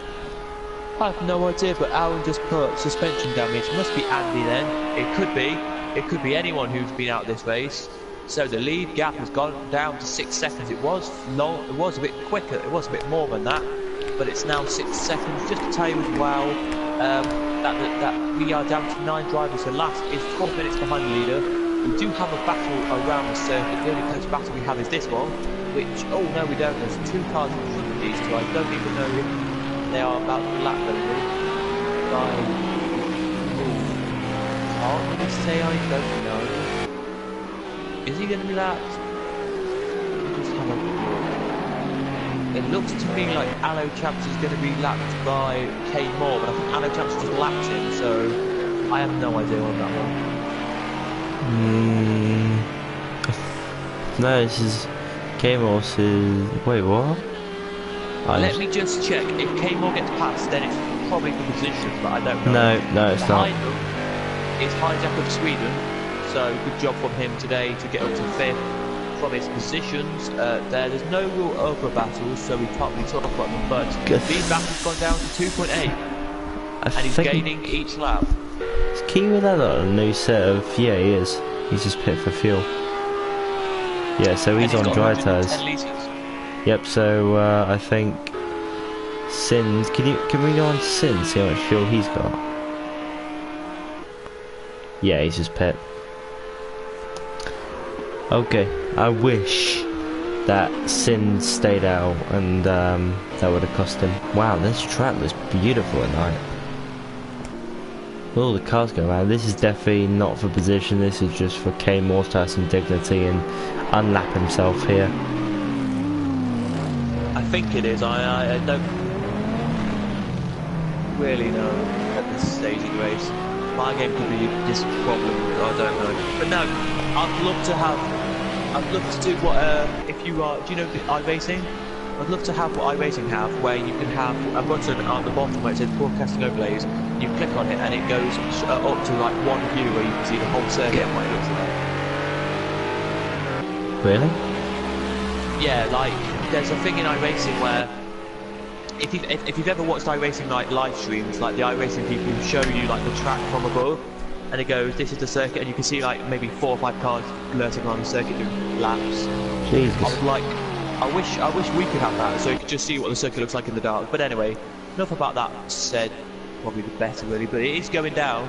It was, if you wanted to know, 3 seconds. It's now down to 2.4 for the lead gap. And there's, so look, just to tell you, I'll go on board quickly for you. The leader is the first car of the 2 in front of this car, by the way, if you wanted to know. As I'll pass it back to you now. Let me talk. Thank you. Thank you very much. But yeah, 2.5 seconds, so I'm getting quite close as we see a little bit of camera flare on the screen. Don't know if you can see that, James, but there's a little bit of camera flare, which I like a little bit of detail by the Mad Studios, which I believe their console. I don't know if you know, but it's Mad Dogs, isn't it, that make this game, right? Or is it? Oh. Is that iBridge? That's iBridge, isn't it? Yes, yep. It was. Just look at the back of that car. Oh, that's disgusting. He's lost the line. Yes. Oh, Jesus. Oh, that's is he lost his diffuser? Oh! Yeah, he's lost the back brake light. He's lost the whole rear of the car, mate. It's gone down now. The gap from the lead has gone down to 0.6 to 1. I can't say words after that. 2.6. Oh no, 1.9. Wow, the leader's struggling. Gee, I can anyway, it now. That was quite funny. No. What were you saying just before that happened? Sorry, about the game. I can't remember now. About the dogs, or whatever you call it. The dogs. About the game. Who makes the game? Mad Dogs, is it? Oh, yes. I believe it's Mad Dogs. They were bringing out a console. They were bringing out a console that was going to challenge PlayStation and Xbox, and it was supposed to be released next year. And apparently, on social media, apparently, Mad Dogs, they were trying to publish it so that they can advertise and everything. Unfortunately, it is failed, and they're not going to be able to bring it out. So all the research they've done, all the development they've done, probably cost them millions to build a console like that. As just said, and just I think it's just some company saying, "Go fuck yourselves." So yeah, I heard about that, but I didn't think it was actually. What I'm trying to say now is I didn't think it actually was right. You can't have that console out. Yeah, but the gap's gone down to 0.9 now. Yeah, it has. Jesus, it's gone quite quick, and as we saw earlier in the race, Sins has got better straight line speed, possibly because he's running a little bit less aero, because in some corners you can make up quite a lot of time just from having better aerodynamics, because you can carry more speed. But yeah, that's how it works really. But then down the straight you'll be a lot more slower because there's more drag on the car. That's basically what's happening here. But I do believe that's what's happening, because you're struggling right on the straight. But in the corners he's catching up so much. Come on Kiwi, hope you win. You just Sid's leading the championship. He needs to win this race. 8/10 back. He's doing well so far. He's doing well.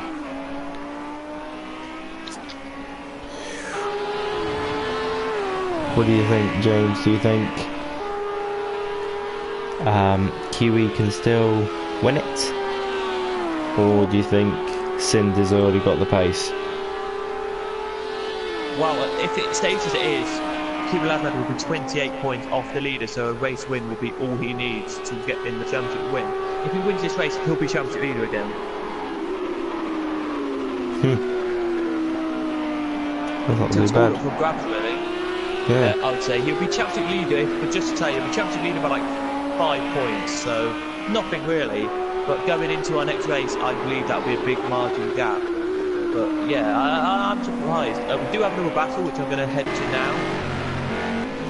You probably can see it. It's not really a big battle, but it's Kamos and Hijacker. They're just a second apart, which that's why I thought I wanted to show you it. And there's another car behind them who's got to come back.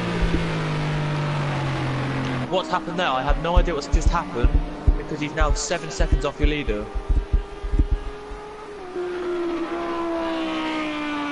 He's here, and your leader is here.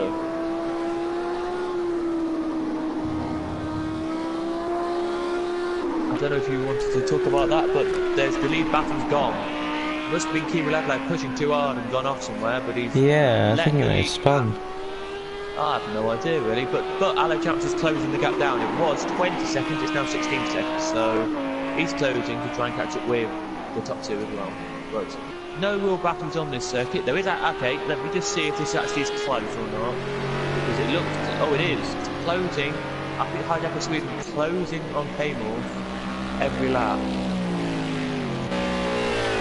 But yeah, on board Hijacker and show you what it looks like in the dark from on board a car.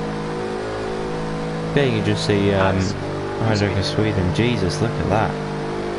I mean, luckily the lights are on now and we wouldn't be able to see at all. I mean, maybe some track lighting, but really you wouldn't be able to see any curves. You can just see heading down into the bus stop chicane. He's got minimal vision right next to his right and left and right. He's got nothing to go ahead from, and that's really cool. There you go. This is what the cockpit looks like, by the way, for you to say. So if he's got a bit using of cockpit cam, that's what he'll be looking like. He's got a bit of screen damage Oh, yeah. around the front. Yes. Huh. Wonder Well, where he's got that from.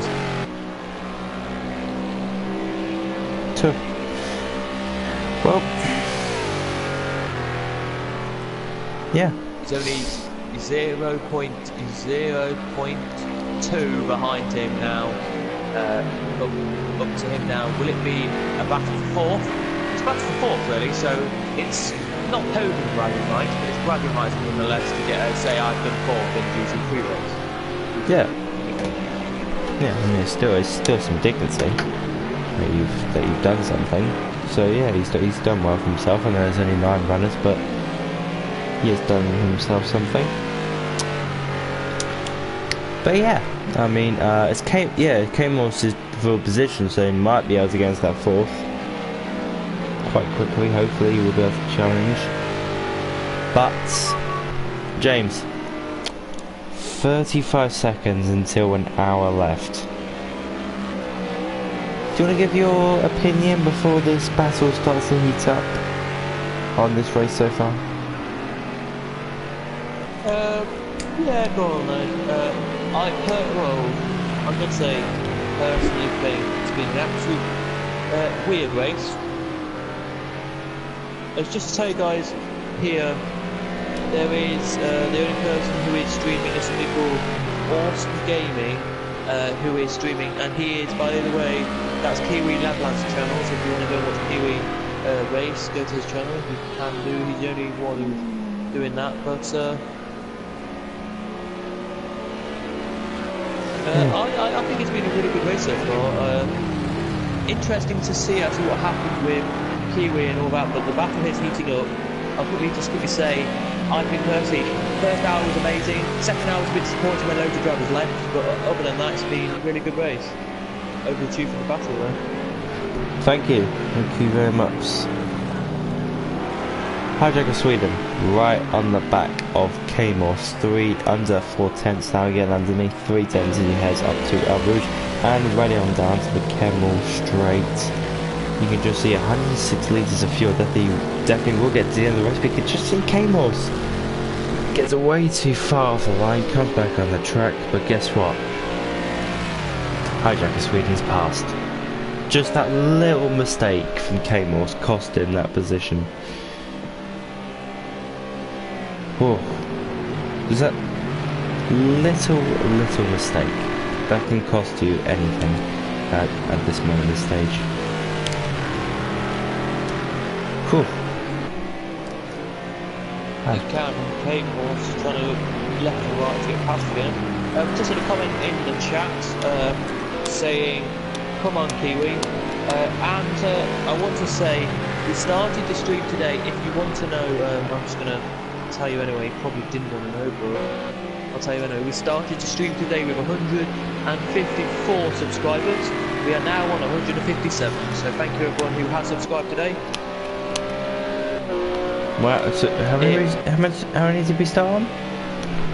105, sorry, we started on 554 and now we're on 557, so thank you to the wow. 3 of you who have subscribed.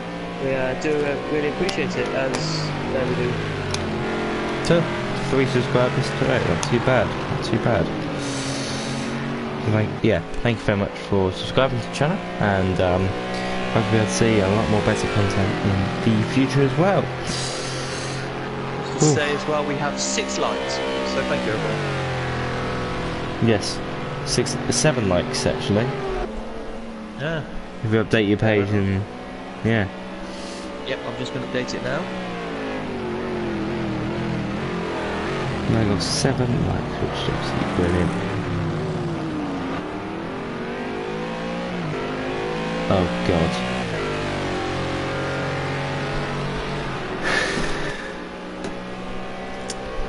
I'm not going to talk about that, but yeah. Oh god. Yeah, it just popped up now. I hope we get a non-synth race win race. Yep.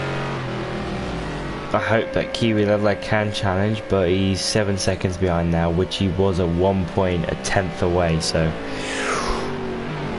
yep. I hope, because I don't know about you, James, but I'm just scared that it's going to be a Mercedes F1 thing. Yeah, I personally do as well. It's annoying to say, and I do generally have to say it, and I'm hats off to Sind as well for playing and doing an outstanding race. To be honest with you, he has raced, is out. Hopefully he's all right now with his. I think was it his treatment he's just finished. I believe he is, but unfortunately coming out for the rest of the season. Yeah, so far I've done Monza, Watkins Glen, Road America, Kota, and this one. But yeah, I hope personally, on a personal reason, we get some races this year without Sind winning, just so to make the championship more exciting. No offence to Sind, if you are watching me, I do apologise. We don't take this personally. We just think it'd be nice for the championship to not get you always winning, but if you do always win, then that's something. Maybe next year, never know. You could see Sind in esport. Could see Sind in AOR or some esport kind of thing soon because of the pace he's doing and how good he is in this one. And the reason why he's winning on the Grand Prix is because he's genuinely quite fast, and we're not trying to disrespect him or anything. We're just trying to say he's very fast. We get that. We would just like to see some different. So yeah, he should have the full rights to win because he's fast. So yeah, it's fully rights, and it shouldn't really be him stepping down. It should really be the other drivers stepping up to make it more interesting of a season. Yeah, I personally think as well that if he can get keep it as it is, he's probably for esports. No, I don't mean esports. I mean AOR. I think he could get into the GT3s they've got in that for PS4. I think it's Vectra and Evil Dragon who do the GT3 esports PS4, and I think he would be fitting for that with the pace he's done and all that. maybe, I don't know, maybe they'll see a bit of this race and think, Cindy's good, off to esports he comes, or Cindy's good at racing this, maybe he can get promoted to a different league, or hopefully he stays in Gavra, because then we get to see him for time to come. Yeah, I mean, I used to be in a Formula 1 league back in F1 2017, and there was this one driver called Ramavaj, I don't know if anyone's heard of him, but he was insanely quick.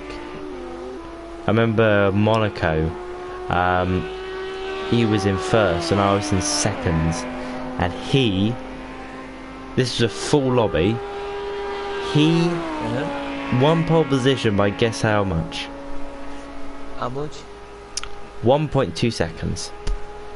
Jesus. Yeah, it's like it's like on Saturdays, which I do. If you want to watch it, you can do. I'm not going to promote it because I don't think Gavra would allow me to promote it. But I do a F1 league called Fair League Racing. There we go. I've said it. It's Fair League Racing F1. It's only got like 20 something subscribers, but anyway, don't matter about that. Don't matter on YouTube how many you've got. I didn't want to promote it tonight. I'm just going to tell you. There's a driver in that called Lego. Lego Minecraft, and oh my goodness me, we have raced, I think it's 10 rounds so far. He has won 9 out of the 10 rounds. 1 round went to Bullet Boy, the rest of the rounds he's won. He has stormed that championship so much so far. At the moment, Bullet Boy, who's second in championship, is on like 90 points and he's on 160 points. And they're like, you can't write it. They are, and literally he is just storming away. Like, I'm there commentating, doing my commentating, and I just don't even look at first sometimes because he just won the race by miles, by every single time he wins it by miles. It's not fair on the rest of teams. I think it's like you say, if you're too good for a league, maybe you should I don't really know what Sind or say Lego or your driver you're talking about would do really in the league situations. It's difficult. It's difficult. I mean, like when Ramavaj went, he was a completely fast in that series, and then he left because he got scouted by someone who went to AOR, and he went to the esports. And when he got there, he was slow. He just lost it all. I don't know why, but he just lost it all, and it was really a big of a shame because he was an absolutely talented driver, and yeah. Yeah, that's what I mean as well. Like, if Sind goes away from our championship, maybe he will not be as quick as some of the drivers. Like, I personally think Sind could be in AOR, probably battling for top 10. Like the one that the AOR PS4 this league has 14 drivers. He could easily battle for top 6 in that, and he would easily do it each week. I think personally. Yeah. But it's just the pressure, really. I think it's just really just the pressure on the drivers and what it takes to become, because like I was doing the F1 2018 eSport qualifiers, and you just have so much pressure on you just to try and get every single corner right. Luckily I got about I think I got in the top 100 and no, I got in the top 80, so I luckily got on the top 80, so yeah, but I came 116th. Yeah. 116th, that's good. Yeah, but I think it's the top. It's like a certain bracket that go through, like 180. Top 80, I think go through. Well, anyway, enough about us rambling on. TV Lambert's got the gap down to 6.4, but it just keeps going up and going down. It stayed around 7 to that seconds. I personally, okay, this is something I'm going to say. I think we're going to see another pit stop in about 10 minutes, maybe. Another pit stop.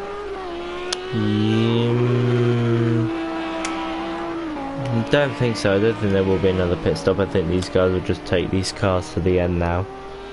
On 78 litres of fuel, I think they'll just take them to the end. No point in pitting unless they need new tyres. Hello, Chumps there. And Hijacker of Sweden. Hijacker of Sweden actually doing a great race today in 4th. And then Kamos, the quite damaged front end Bentley.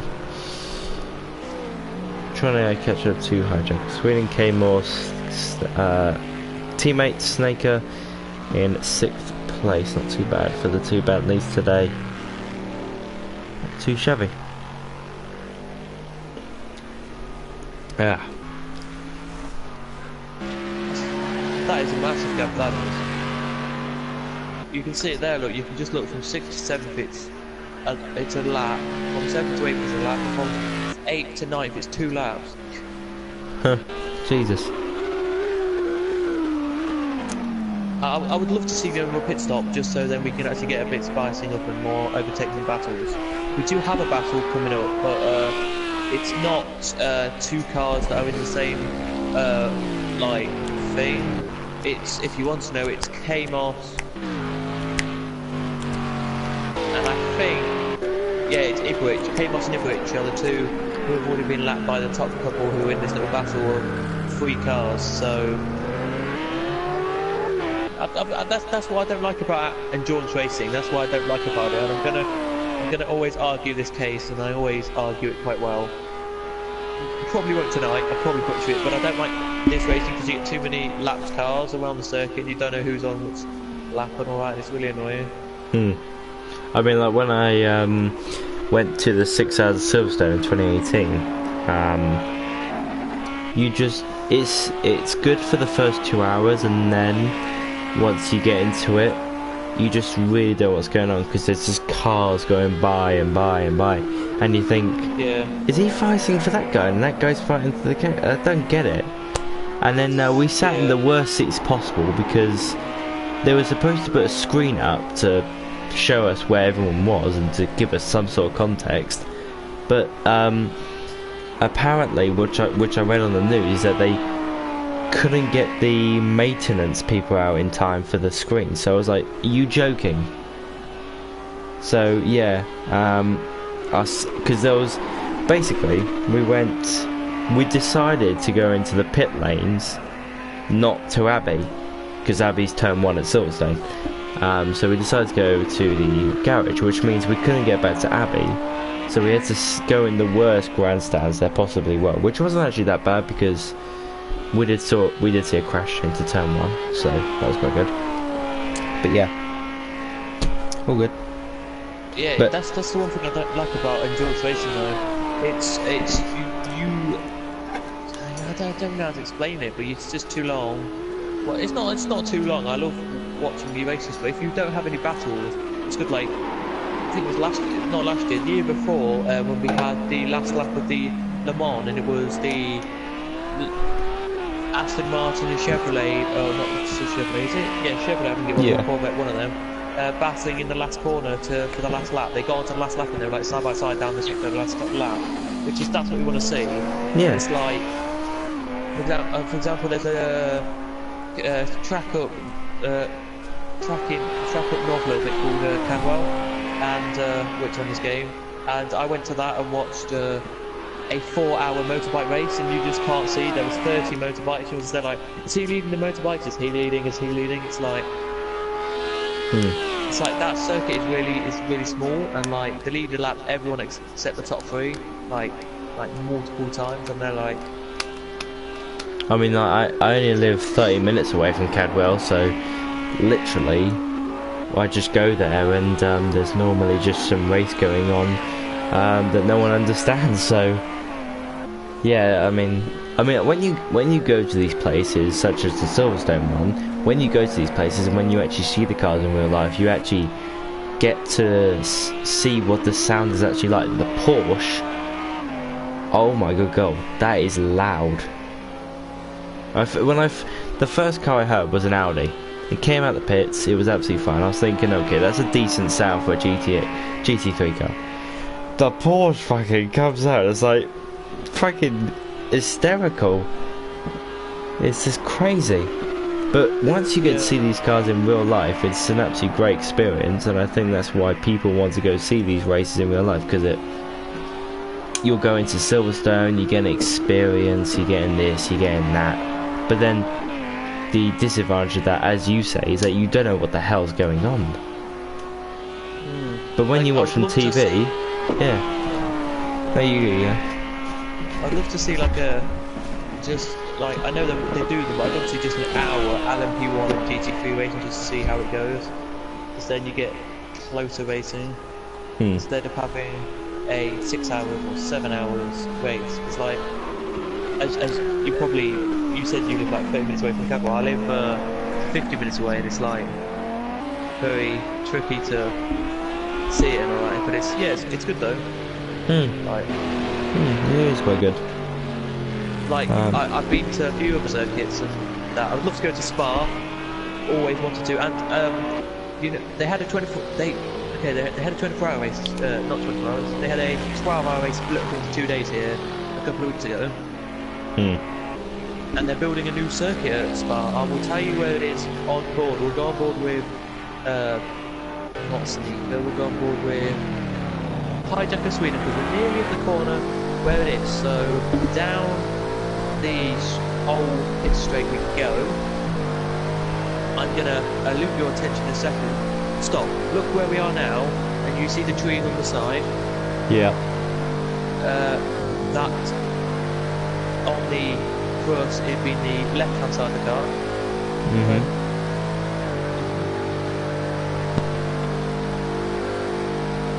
Yeah.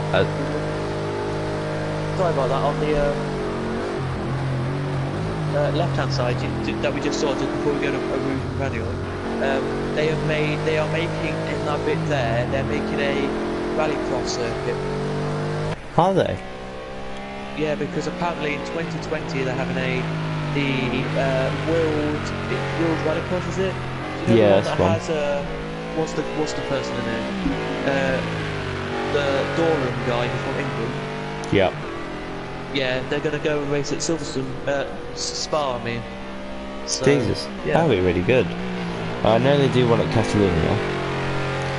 Yeah, they're doing Abu Dhabi. Yep. They do one. They do one in England. I can't remember where it was. There's one at Silverstone. I think it's on this game. Is it Lindenham Hill or something like that? Yeah, there's one. Yeah. But yeah, it's quite good. I would. Yeah, that's another piece of information I found out upon watching the 12 hours, because the commentator was useless. It was you know, the normal people who do Le Mans. Yeah. Commentary. It was it's just Brundle do it, like Brundle's son do it. I can't believe so. It's his commentator's son anyway, and he was commentating on the race, and there was this other man who was like the lead commentator. He was the second commentator, and he pretty much said, "Why is there no trees in this little section of circuit?" And the man was like, "Oh yeah, we didn't realise they're making a rallycross circuit there." And he's like, "Oh okay, fair enough." He said it's going to be tarmac, and it's going to be the tarmac and dirt, not gravel.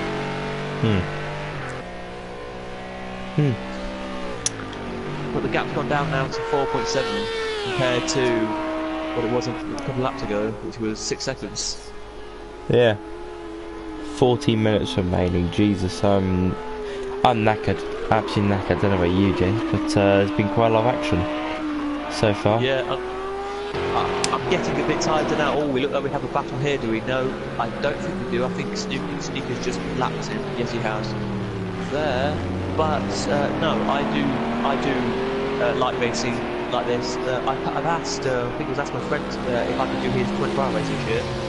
I've asked if I can imitate all the 24-hour race he's doing. Nice. That should be good. Yeah, look to comment on it. I've asked if, like, we could, like, if I could get friends on to do it, like maybe, I don't know you, but like maybe you or other people to comment on it with me.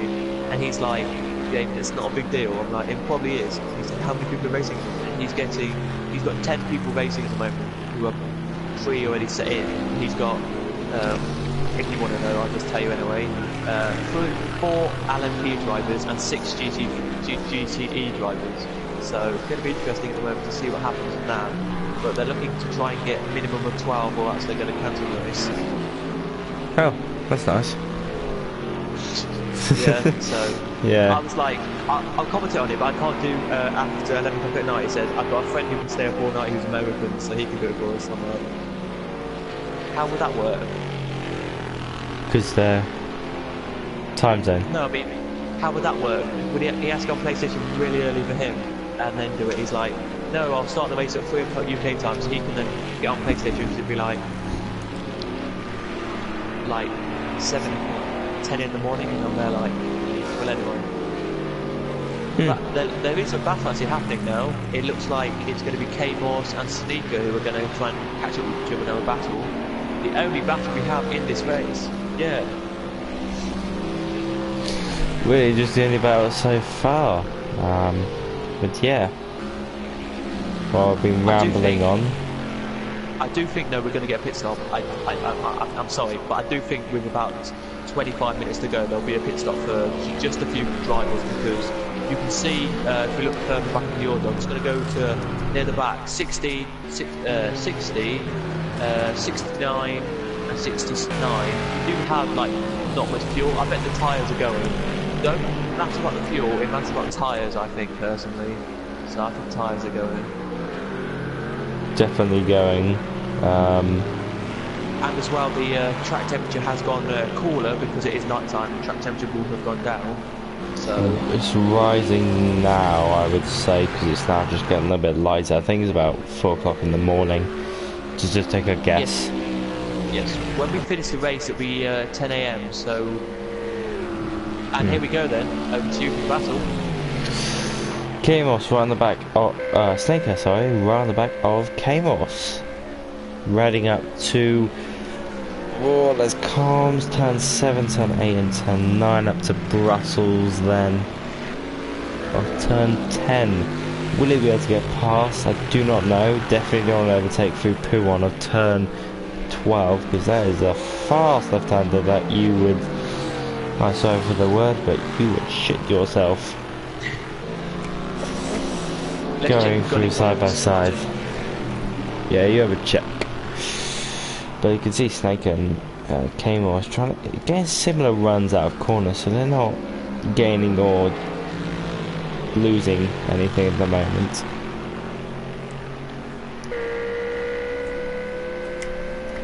Over 20 miles an hour through Pouon. Wow, that's crazy. Turn 13 and 40 of Canvas, 10-8. Going down to turn 15 of Stavlots, and down to turn 16 of Combray de Pourfray. But yeah, I think we've had this discussion, James. James, I believe someone's in the pits.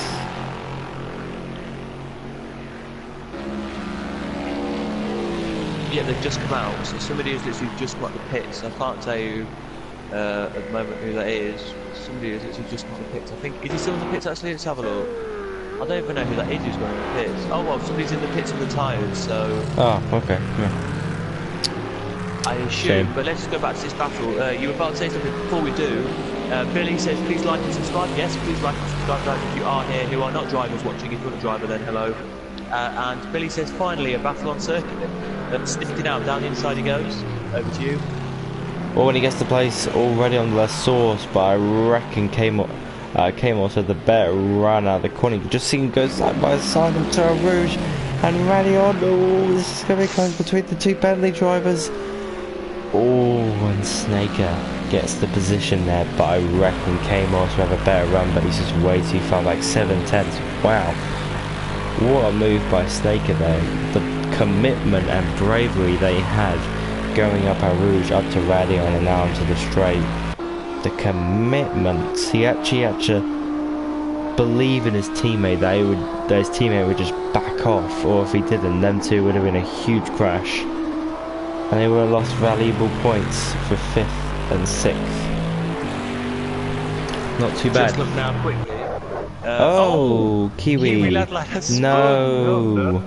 Same corner he spun a couple of laps ago, I think. But, every single time. Every single time. Why?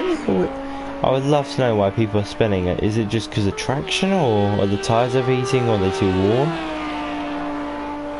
Everyone's spinning. I don't get it.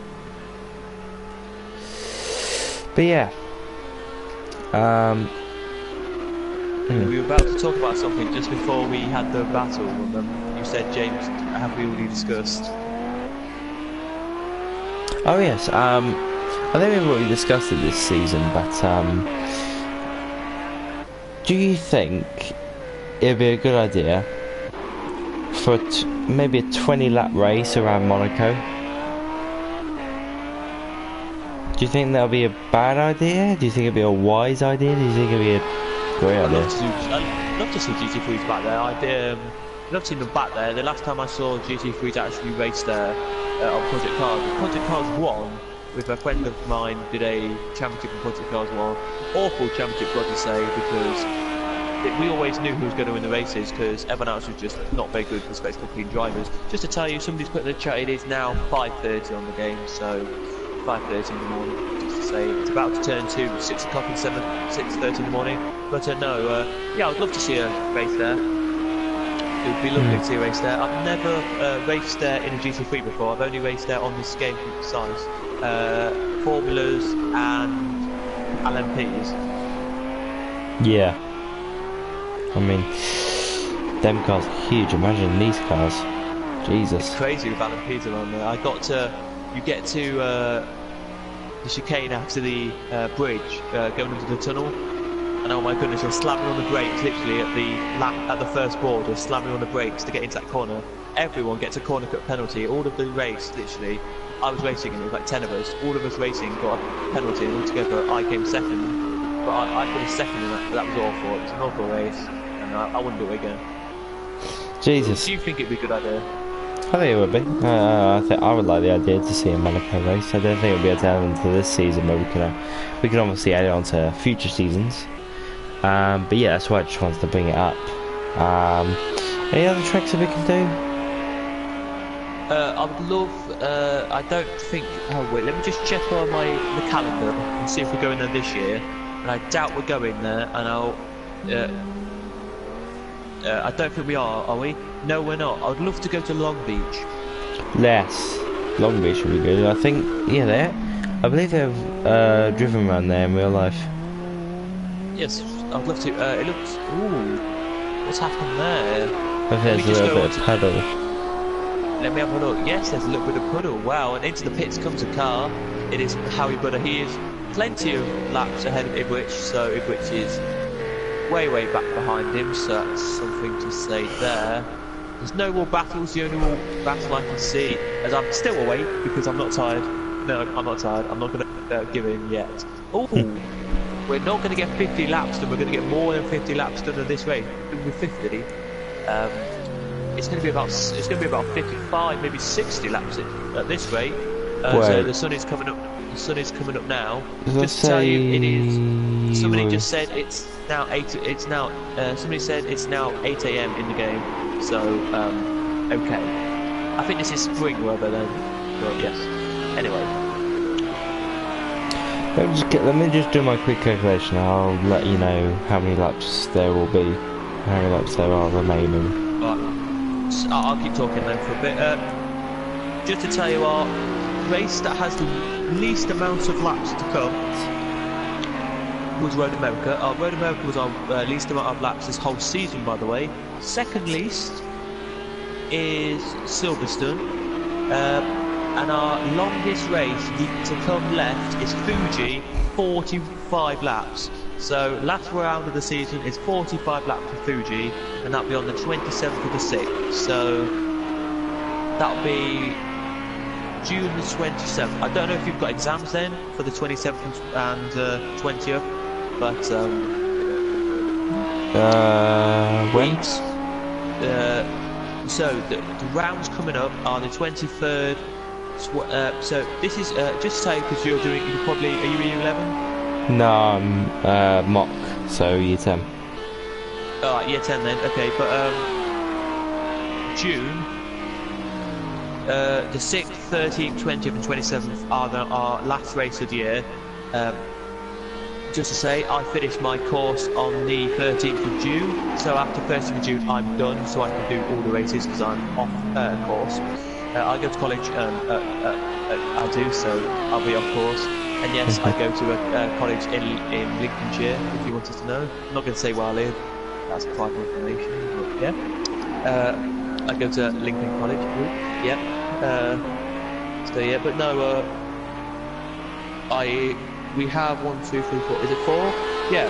So we have 27th is our last one of the year, 20th of the 6th is our second to last, and 13th of the 6th is our third to last. So if you can't do them, then then we'll have to ask Gav if we can somehow record them on a different channel and just tell everyone to come over to the different channel. But it should be good. So just to tell you guys, we still have 3 more races after today.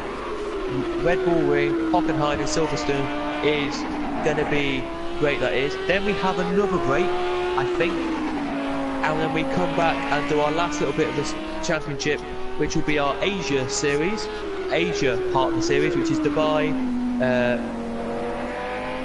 Zerati, is that you say it? I believe it is. So where are we? Anyway, Sakito, but actually that's the F1 circuit. You guys know as something completely different. I can't remember the name off the top of my head right now. And then Fuji. Oh yeah, Sakata, yeah. Yeah, that is a different name, but I butchered it at the moment. But yeah, so anything you want to? Oh, there's a thing I want to mention. And I know you mentioned it before, but what I want to know what you guys in the comments are going to think about this. We've already mentioned this previously. I know you mentioned it even a couple of weeks ago. But where were we? We were in Red Road America. You mentioned this, so quite a bit ago. It would be nice. I know we've done it before in the past. We're going to do it. Hopefully, do it again. Hopefully we can mirror image 2 races this year. Hopefully we can mirror image the F1 Grand Prix, which is the in Silverstone. We can have an actual race on F1 where we actually do an F1 Grand Prix race. That'd be nice if we could do that on 2018 game, say, or on this Project Cars game. We do an F1 race, same distance as the F1 2019 F1 Grand Prix for Silverstone, and as well we do the Indy 500. Would be nice as well. Or we do a 24 hours of Le Mans kind of style race where we do that for the whole 24 hours. I would love I know Gavin probably won't do the 24-hour race this year because we don't have any commentators who probably will stay up all night and do all-nighters. I bet me and you probably would if it's a holiday, like summer holidays or something. But yeah, if it was summer holidays, we'd definitely do it. I would love to do a 24-hour race. I wouldn't love to commentate all of it. So what I mean by that is, I would love to have, say, 4 of us, and we pick. So say me and you do. I'm trying to think of some times. Me and you do, say, the first 6 hours. Then somebody else does the middle 6 hours. Then we do the end of the race as well. Yeah. Like, I'm just suggesting stuff. I don't know if Gavin watches these videos. I don't know if he does. Probably doesn't, but. I mean, I'll bring it on to him now. I'll go. I don't know about you, but I'm gonna go and talk to him about all these stuff and everything, about suggestions. Yeah, like, and if you guys have any suggestions in the comments as well about what race circuits you want to go to, I know Gavra has already thinking about this. By the way, we will be having another season of this nice championship. Me and Ethan here. I'm James, by the way, if you didn't know that. I'm pretty sorry if I'm taking the lead here, like Ethan, for a little bit. No, it's absolutely fine. I love it. Because I can. We don't know after this season what championship we'll be doing. So, for example, we don't know if we're going to be doing GT3 next year. Yeah. So basically, how Gavra League works, if you guys who are watching don't know, you get allocated a season. So for example, I got allocated. Not last season, but the season before, I got allocated Academy. I got allocated Group A Academy, right? Can you just, before we get into any talking outs, how many laps will we have left of the race now? For my calculations, we will have 61 laps. Okay, it'll either be 60 or 61 laps, so around about 8 laps to go. Just to tell you, the gap's gone back down to 3 seconds, so we'll keep an eye on that as well. But no, like, So we go from league to league, so people can change commentary teams. So, for example, the one of the academy driver commentators is now doing our new Renault Clio Championship.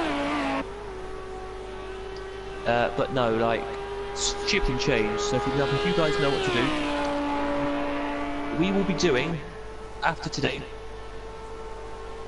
7 more rounds, we will, of this championship, and then we may be saying goodbye to the GT3s, and maybe me and you may be changing. I might be becoming a lead commentator instead of a co-commentator.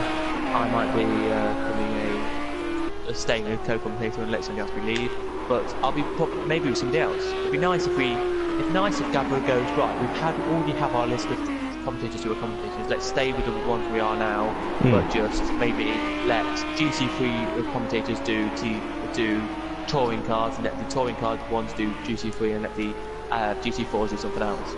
I think that'd be nice if we had a different championship next year. I think it should be different championship. I don't think it should be different commentating, because me and you work very well, so I think it should stay like that, and then we go for a different new challenge, such as you said. We go touring car, we go GT3, or we go LMP2. Whenever we're free, really, because, like, for me, it will depend on, everything, really, because I break up for summer. It's weird, the college I go to anyway, which is, the leader's just doing a bit of weaving in and out there to try and get his tyres warmed up, which lets second close up. If you want to talk about anything in the comments, guys, let us know. And I'll let you talk for a second. It's a little bit weird there, Sim. I don't know if he was warming his tyres up. That's a bit weird. I don't know, because he came off the curb. He took a little bit too much curb and he just weaved. I don't, as you say, I don't know if that was to warm up the tyres or he just had a little bit of a spin there, and my swing was a little bit late to react to it. So yeah. A bit of a weird there from the race leader, but as you can see, Kiwi Lad now 9/10s back. This is going to be a fight within even this lap, 4/10, 7/10. So maybe he might be able to pass him either on this lap or next lap, but you can just, maybe if Kiwi didn't have those spins, James, maybe he would have taken the lead by now. I think we'll let you go back to Cohen now. I think I'll let you go back to probably proper commentating now. But no, I think, I really appreciate it. Really, I hope Kiwi can win this race. This year so far, if I can find the championship, and I'll read the comment out in a second for you, because you're keeping an eye on the championship for us. Kiwi Lad must have had a way to know. So let me whittle through what the championship's been this year so far for you, and I'll give you it now. So it's been. So first round was Sins, second round was Sins, third round was Fox, fourth round was Harry, brother, fifth round was Kiwi Lad, sixth was Kiwi Lad, seventh was Harry, brother, and eighth was Sins. So Sins won 3, Kiwi Lad has won 2, and Harry Brothers won 2. But what I've got to say is Kiwi Lad, well done to him for getting 2 races wins, but I still think it's been Sin domination. But over to you now for this battle. Look at Kiwi right on the back of Sin. I think he's just having grip tyres. I think he's just struggling, Sin, to be honest. I mean, look at through the corners. Look, he's just gaining so much speed on exit, and he's just got so much more grip. They've obviously got the same amount of look, he's gone. He's gone, and Sins, he went for straight line speed. Possibly, me and James think that he's got a lower downforce setup, but Kiwi Lad is actually leading this Grand Prix. Throughout all of his mistakes, he lost so much time. He's probably lost about 28 seconds worth of mistakes, but he's all made up that time, and he's made it up, and now there's 20 minutes remaining. Can he hold on to this lead? James, do you think he'll be able to hold on to this lead, or? Yeah, I think he will. But I'd love to see what Sin can do to get back and try and battle again. But Kiwi Lad, I think now has it. Let me just do some calculations for you guys. So we'll be closer this time So if it stays as it is, Kiwi Ladder will be on 190 points, Sin will be on 206. So it'll be a 16-point gap instead of what it would have been a. Wait, 1 second.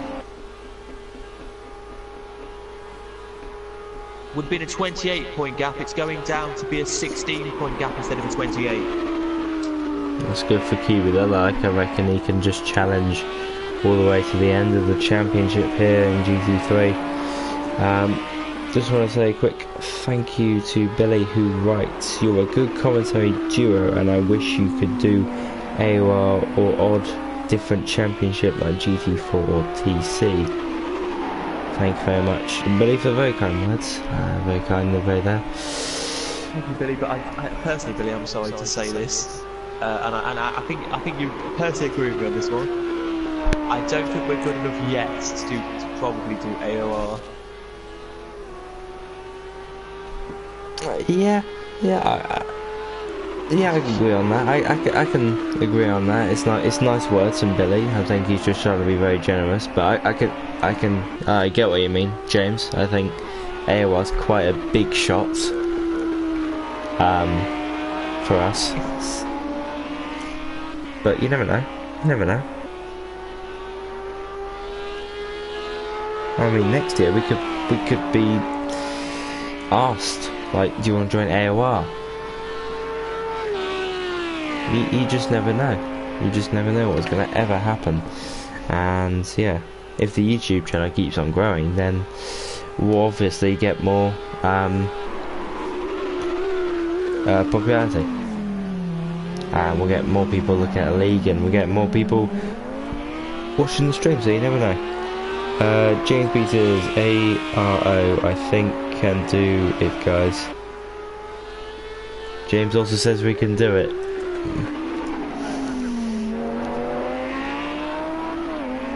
James. 1 second. Let's look back at Hijacker and see what he's doing. Hijacker Sweden. 4th place. There we go, we're back on now. Let's go back up to look at Sin then. He has lost time. Wow.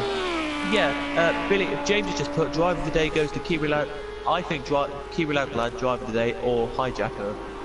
I will announce that driver of the day for you guys with 5 minutes to go. We'll announce it with 5 minutes to go. Yeah, that'll be great. But I was going to say one of the drivers who's left. He was going to be driver of the day, but I can't say him anymore because he's not finished the race.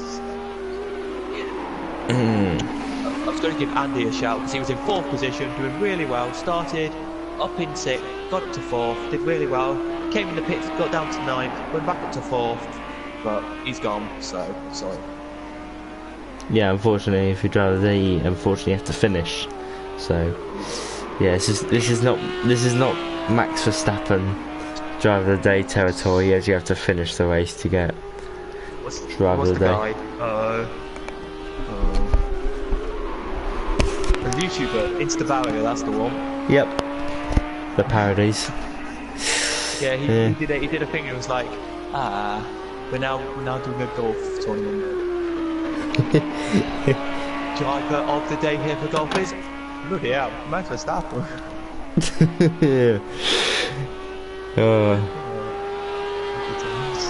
But no, like, I watched, okay, this is not being any offensive to esports, okay, I'm not going to be offended to AOR here, but I am, and maybe it's a little bit going to be a bit harsh for AOR right now. I'm sorry, AOR, if you're listening, you're trying to scout any new commentators for our channel.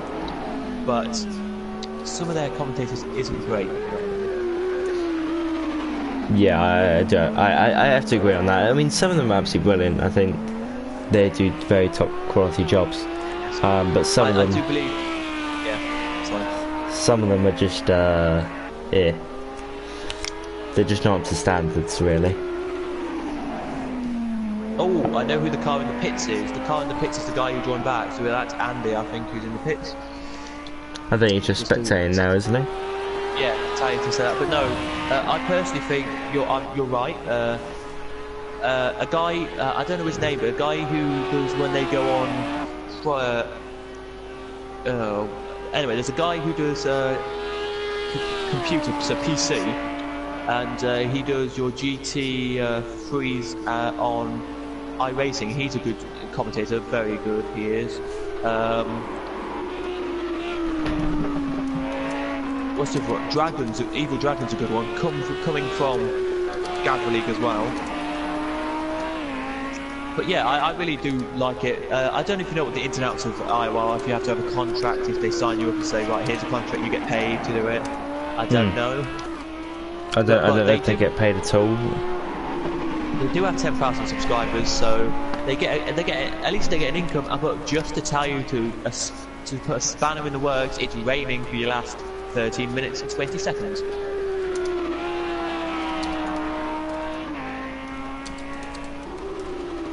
So yeah, if you want to know, guys, I would appreciate it if you could give us feedback, because we like feedback. We like getting feedback to say, yeah, this is what you need to improve on. This is what you're doing well.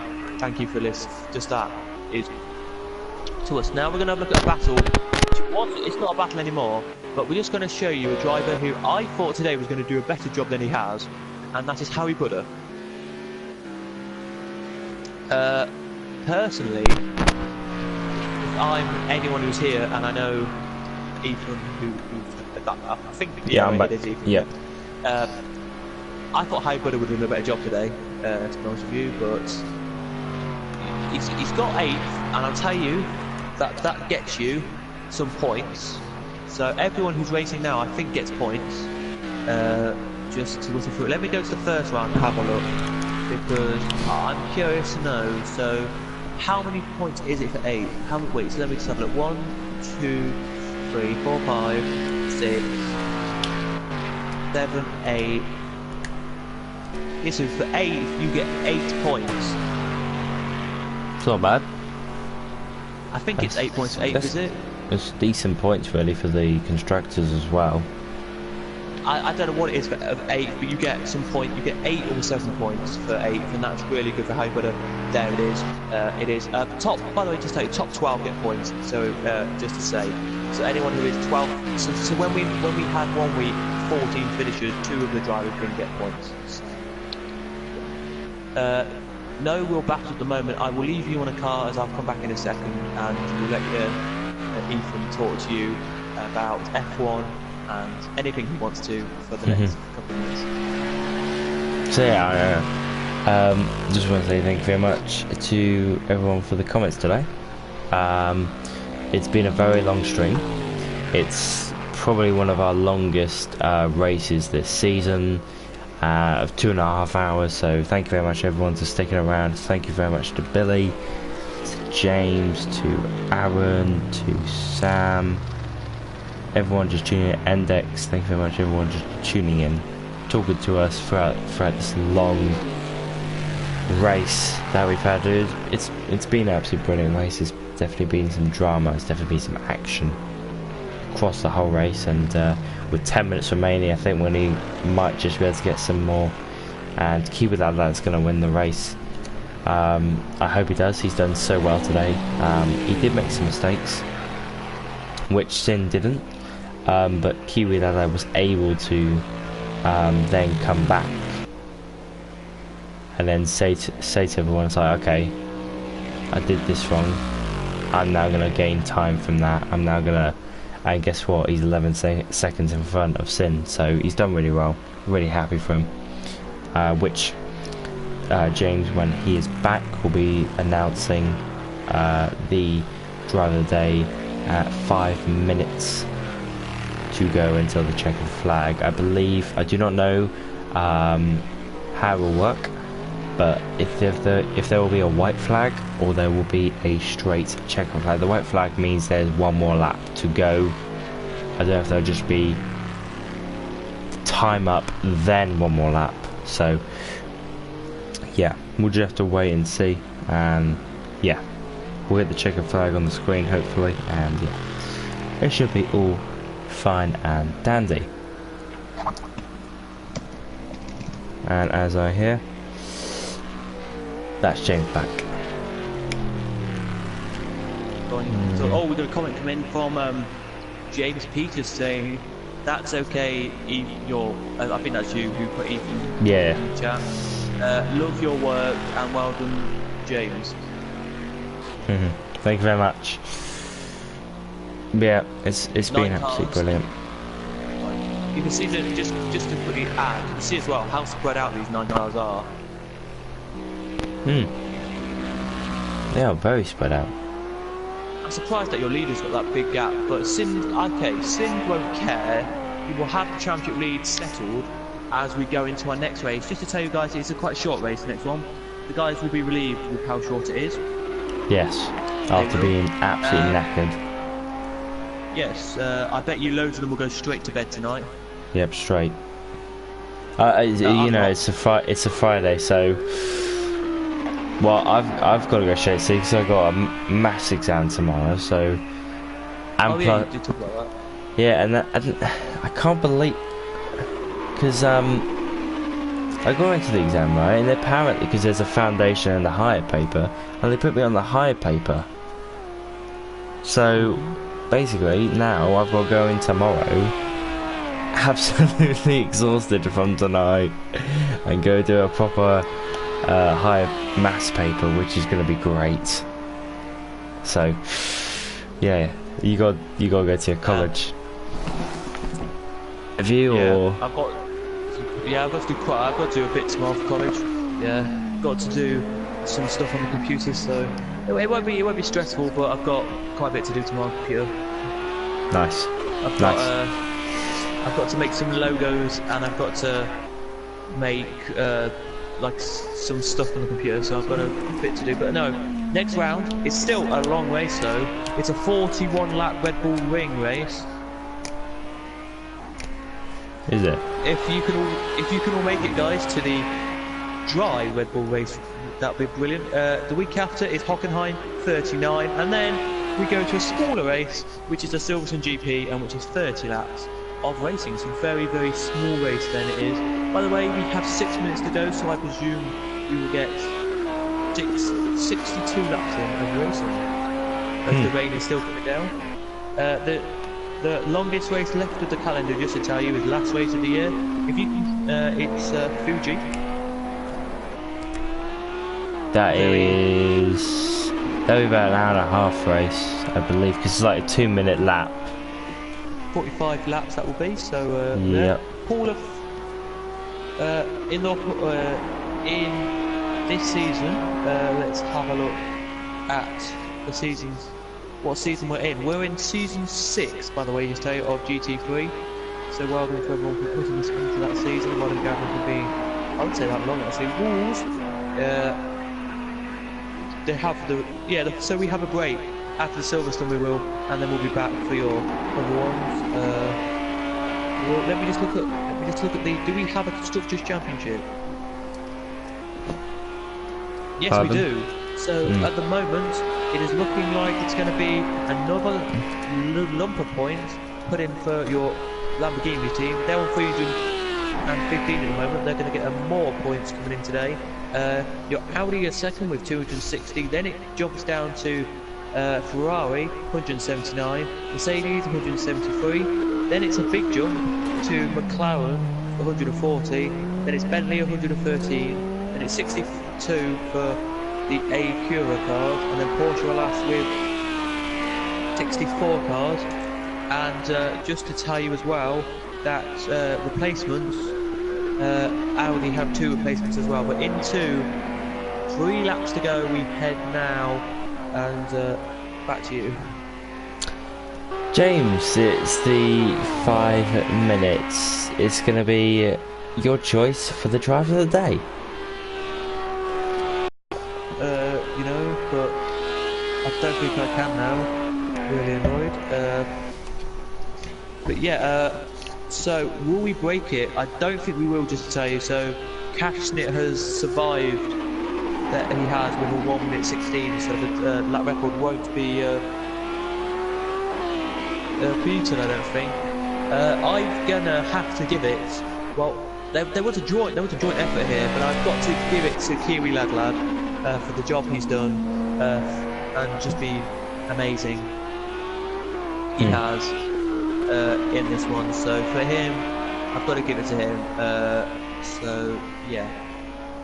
Thank you very much, James. So that is confirmed.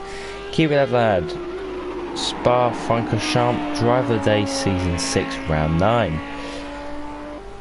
He's done an excellent drive, and I do actually back up James's driver of the day. He's been absolutely exceptional. The mistakes he's done, he's made up for the time, and he's just done it so well. He's done it well. But yeah, final 3.5 minutes remaining of this 2.5 hour race. Thank you very much, everyone, for staying with us all the way to the end. It was absolutely knackering. Absolutely knackering. Yeah, I bet it was knackering for these drivers. But yeah. Oh, gotta be. Especially for Sin. I feel sorry for him now, because he was leading for half this race, and now he's just, I bet he's just at his home, hitting his wheel, saying that I should have been the victor here, not Kiwi Lad. That does have up the championship even more now, as James did his quick maths, and now Kiwi crosses the line. And just to tell you that when he crosses the line next time, he will have 10 seconds to cross. He will cross the line with 10 seconds to go, and that means we'll have 10 seconds, and then we'll get. That will be your last lap then. 2 more laps to go. Thank you. You could just see it's now completely chopping it down as it was early in the race today. So yeah, it's just gone really, really well. For them, but as you say, 2 minutes remaining. It's 2 minutes warning in 3 seconds time. You get and he's gone over the curb. And he spun the car. No, this could be Sins who gets back in this one. I don't think he will, because off he goes now. The gap has gone it's down, still by the way, just to tell you. It's 2 laps, so 11 seconds. Oh, if I was Sin, I would take it easy and just wait. If Kiwi Lad can make a mistake, because he cannot make up 11 seconds in this condition, so I would just be slow. I'd be there. Oh, and what's happened to Kiwi? The tires went way. Oh, he's spun again. Kiwi. He's come back on now. He must be having dry tyres on this wet track. I think everyone has, to be honest. Okay, he's going to take a slow look. You can see he's nursing the throttle through there. Do we have any battles? Let's have a look. We did have a battle. It's just fizzled out now because, if you wanted to know, Sneaker's just spun, so he's hit the wall, a little bit of damage on his car. He was 2 seconds behind Hijacker of Sweden. He's now way back as we look back at the lead battle again. 6 seconds now. It was 15 at the start of this lap. Wow, that has really changed things, and I don't think it would change the outcome of this race. I believe if Kiwi goes a little bit slower, I don't know. It's weird, because is it going to take him 30 seconds to get there? Yes. Okay, if you say so. Oh, it is if he goes wide. Wait, let me just count. No, yep. It's going to take him now. It's going to take him to the line. It's going to take him one more lap. It's going to take him one more lap. Wait, no, he's going to do it. No, he isn't. This is going to be the last lap. To the line. Go on there. Is this going to be the checkered flag? Time remaining is all done. Does he do one more lap? Oh, is that race victory there for Kiwi Lad as he takes the checkered flag. And Kiwi Lad has won the endurance event of the 2.5 hour Spa-Francorchamps. Congratulations to him in the Audi, as we see Sins coming home in second place. He doesn't want to be in second place. He's now opened up the championship so much to his rival this season, Kiwi Lad. It was Fox at the start, but now it is really just Kiwi Lad and Sins so far, as we see Snaker crawling his way back as he takes also the checkered flag for 5th position. Good points for them. Hijacker Sweden, absolutely great race for him. in 4th place. He wants to do some donuts, but unfortunately can't. It's not really the greatest Grand Prix for him, but not really great race for him. He's had a lot of incidents, a lot of crashes, a lot of barriers, and he really did spin. As you can see, he's nearly spinning at the end of this.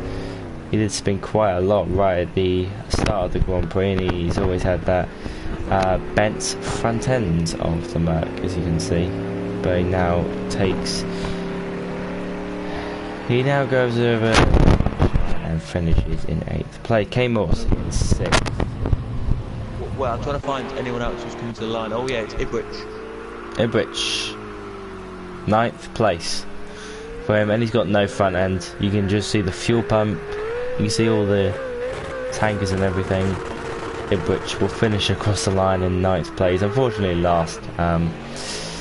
Don't think he really wants to be in last. K-Morse will finish in 2nd, so both decent points for both the Bentleys, not too bad at all. And the Acura comes home in 7th place. 10 seconds remaining. I believe that'll be the rest of your field all done and dusted. That is it for Spa-Francorchamps. Kiwiladad takes the win here with 61 laps completed, with Sin 7.9 seconds back. James, you want to say a few words? 3rd Alan Champs, 4th a hijacker, Sneaker, K-Morse, Pete, and then it's Harry Buzzer and Ibwich were your last finishers. I forget, must have been in the lobby then, but no, thank you very much for listening, and thank you, mate, for being good leader today. We are back next time in a brilliant circuit of Red Bull Ring for 41 laps.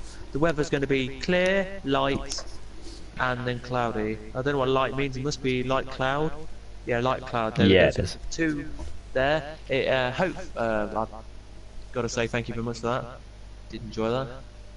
And yeah, hopefully we get to be on Gavra League or a racing league next year. Hopefully we'll be on it next season as well. Thank you so much, James, for an absolutely great evening, and you've been very well for the 2.5 hours. I didn't expect anyone to do that amount of length at Spa, 2.5 hours. But yeah, thank you very much, everyone, for tuning in tonight. I hope you did enjoy us talking about our jibble jabble and commentating over the 2.5 hour Spa-Francorchamps Grand Prix. I hope you really did enjoy it. We've been streaming now for 3 hours, so thank you very much for joining. 9 likes today. We've also gained around about what has it been, like 3 subscribers today? 4. So 4, even better. So yeah, thank you so much, everyone, for joining. James, you want to say a little bye? Goodbye, everyone, and see you next week for Red Bull Ring. Yep, see you next week for Austria. Goodbye.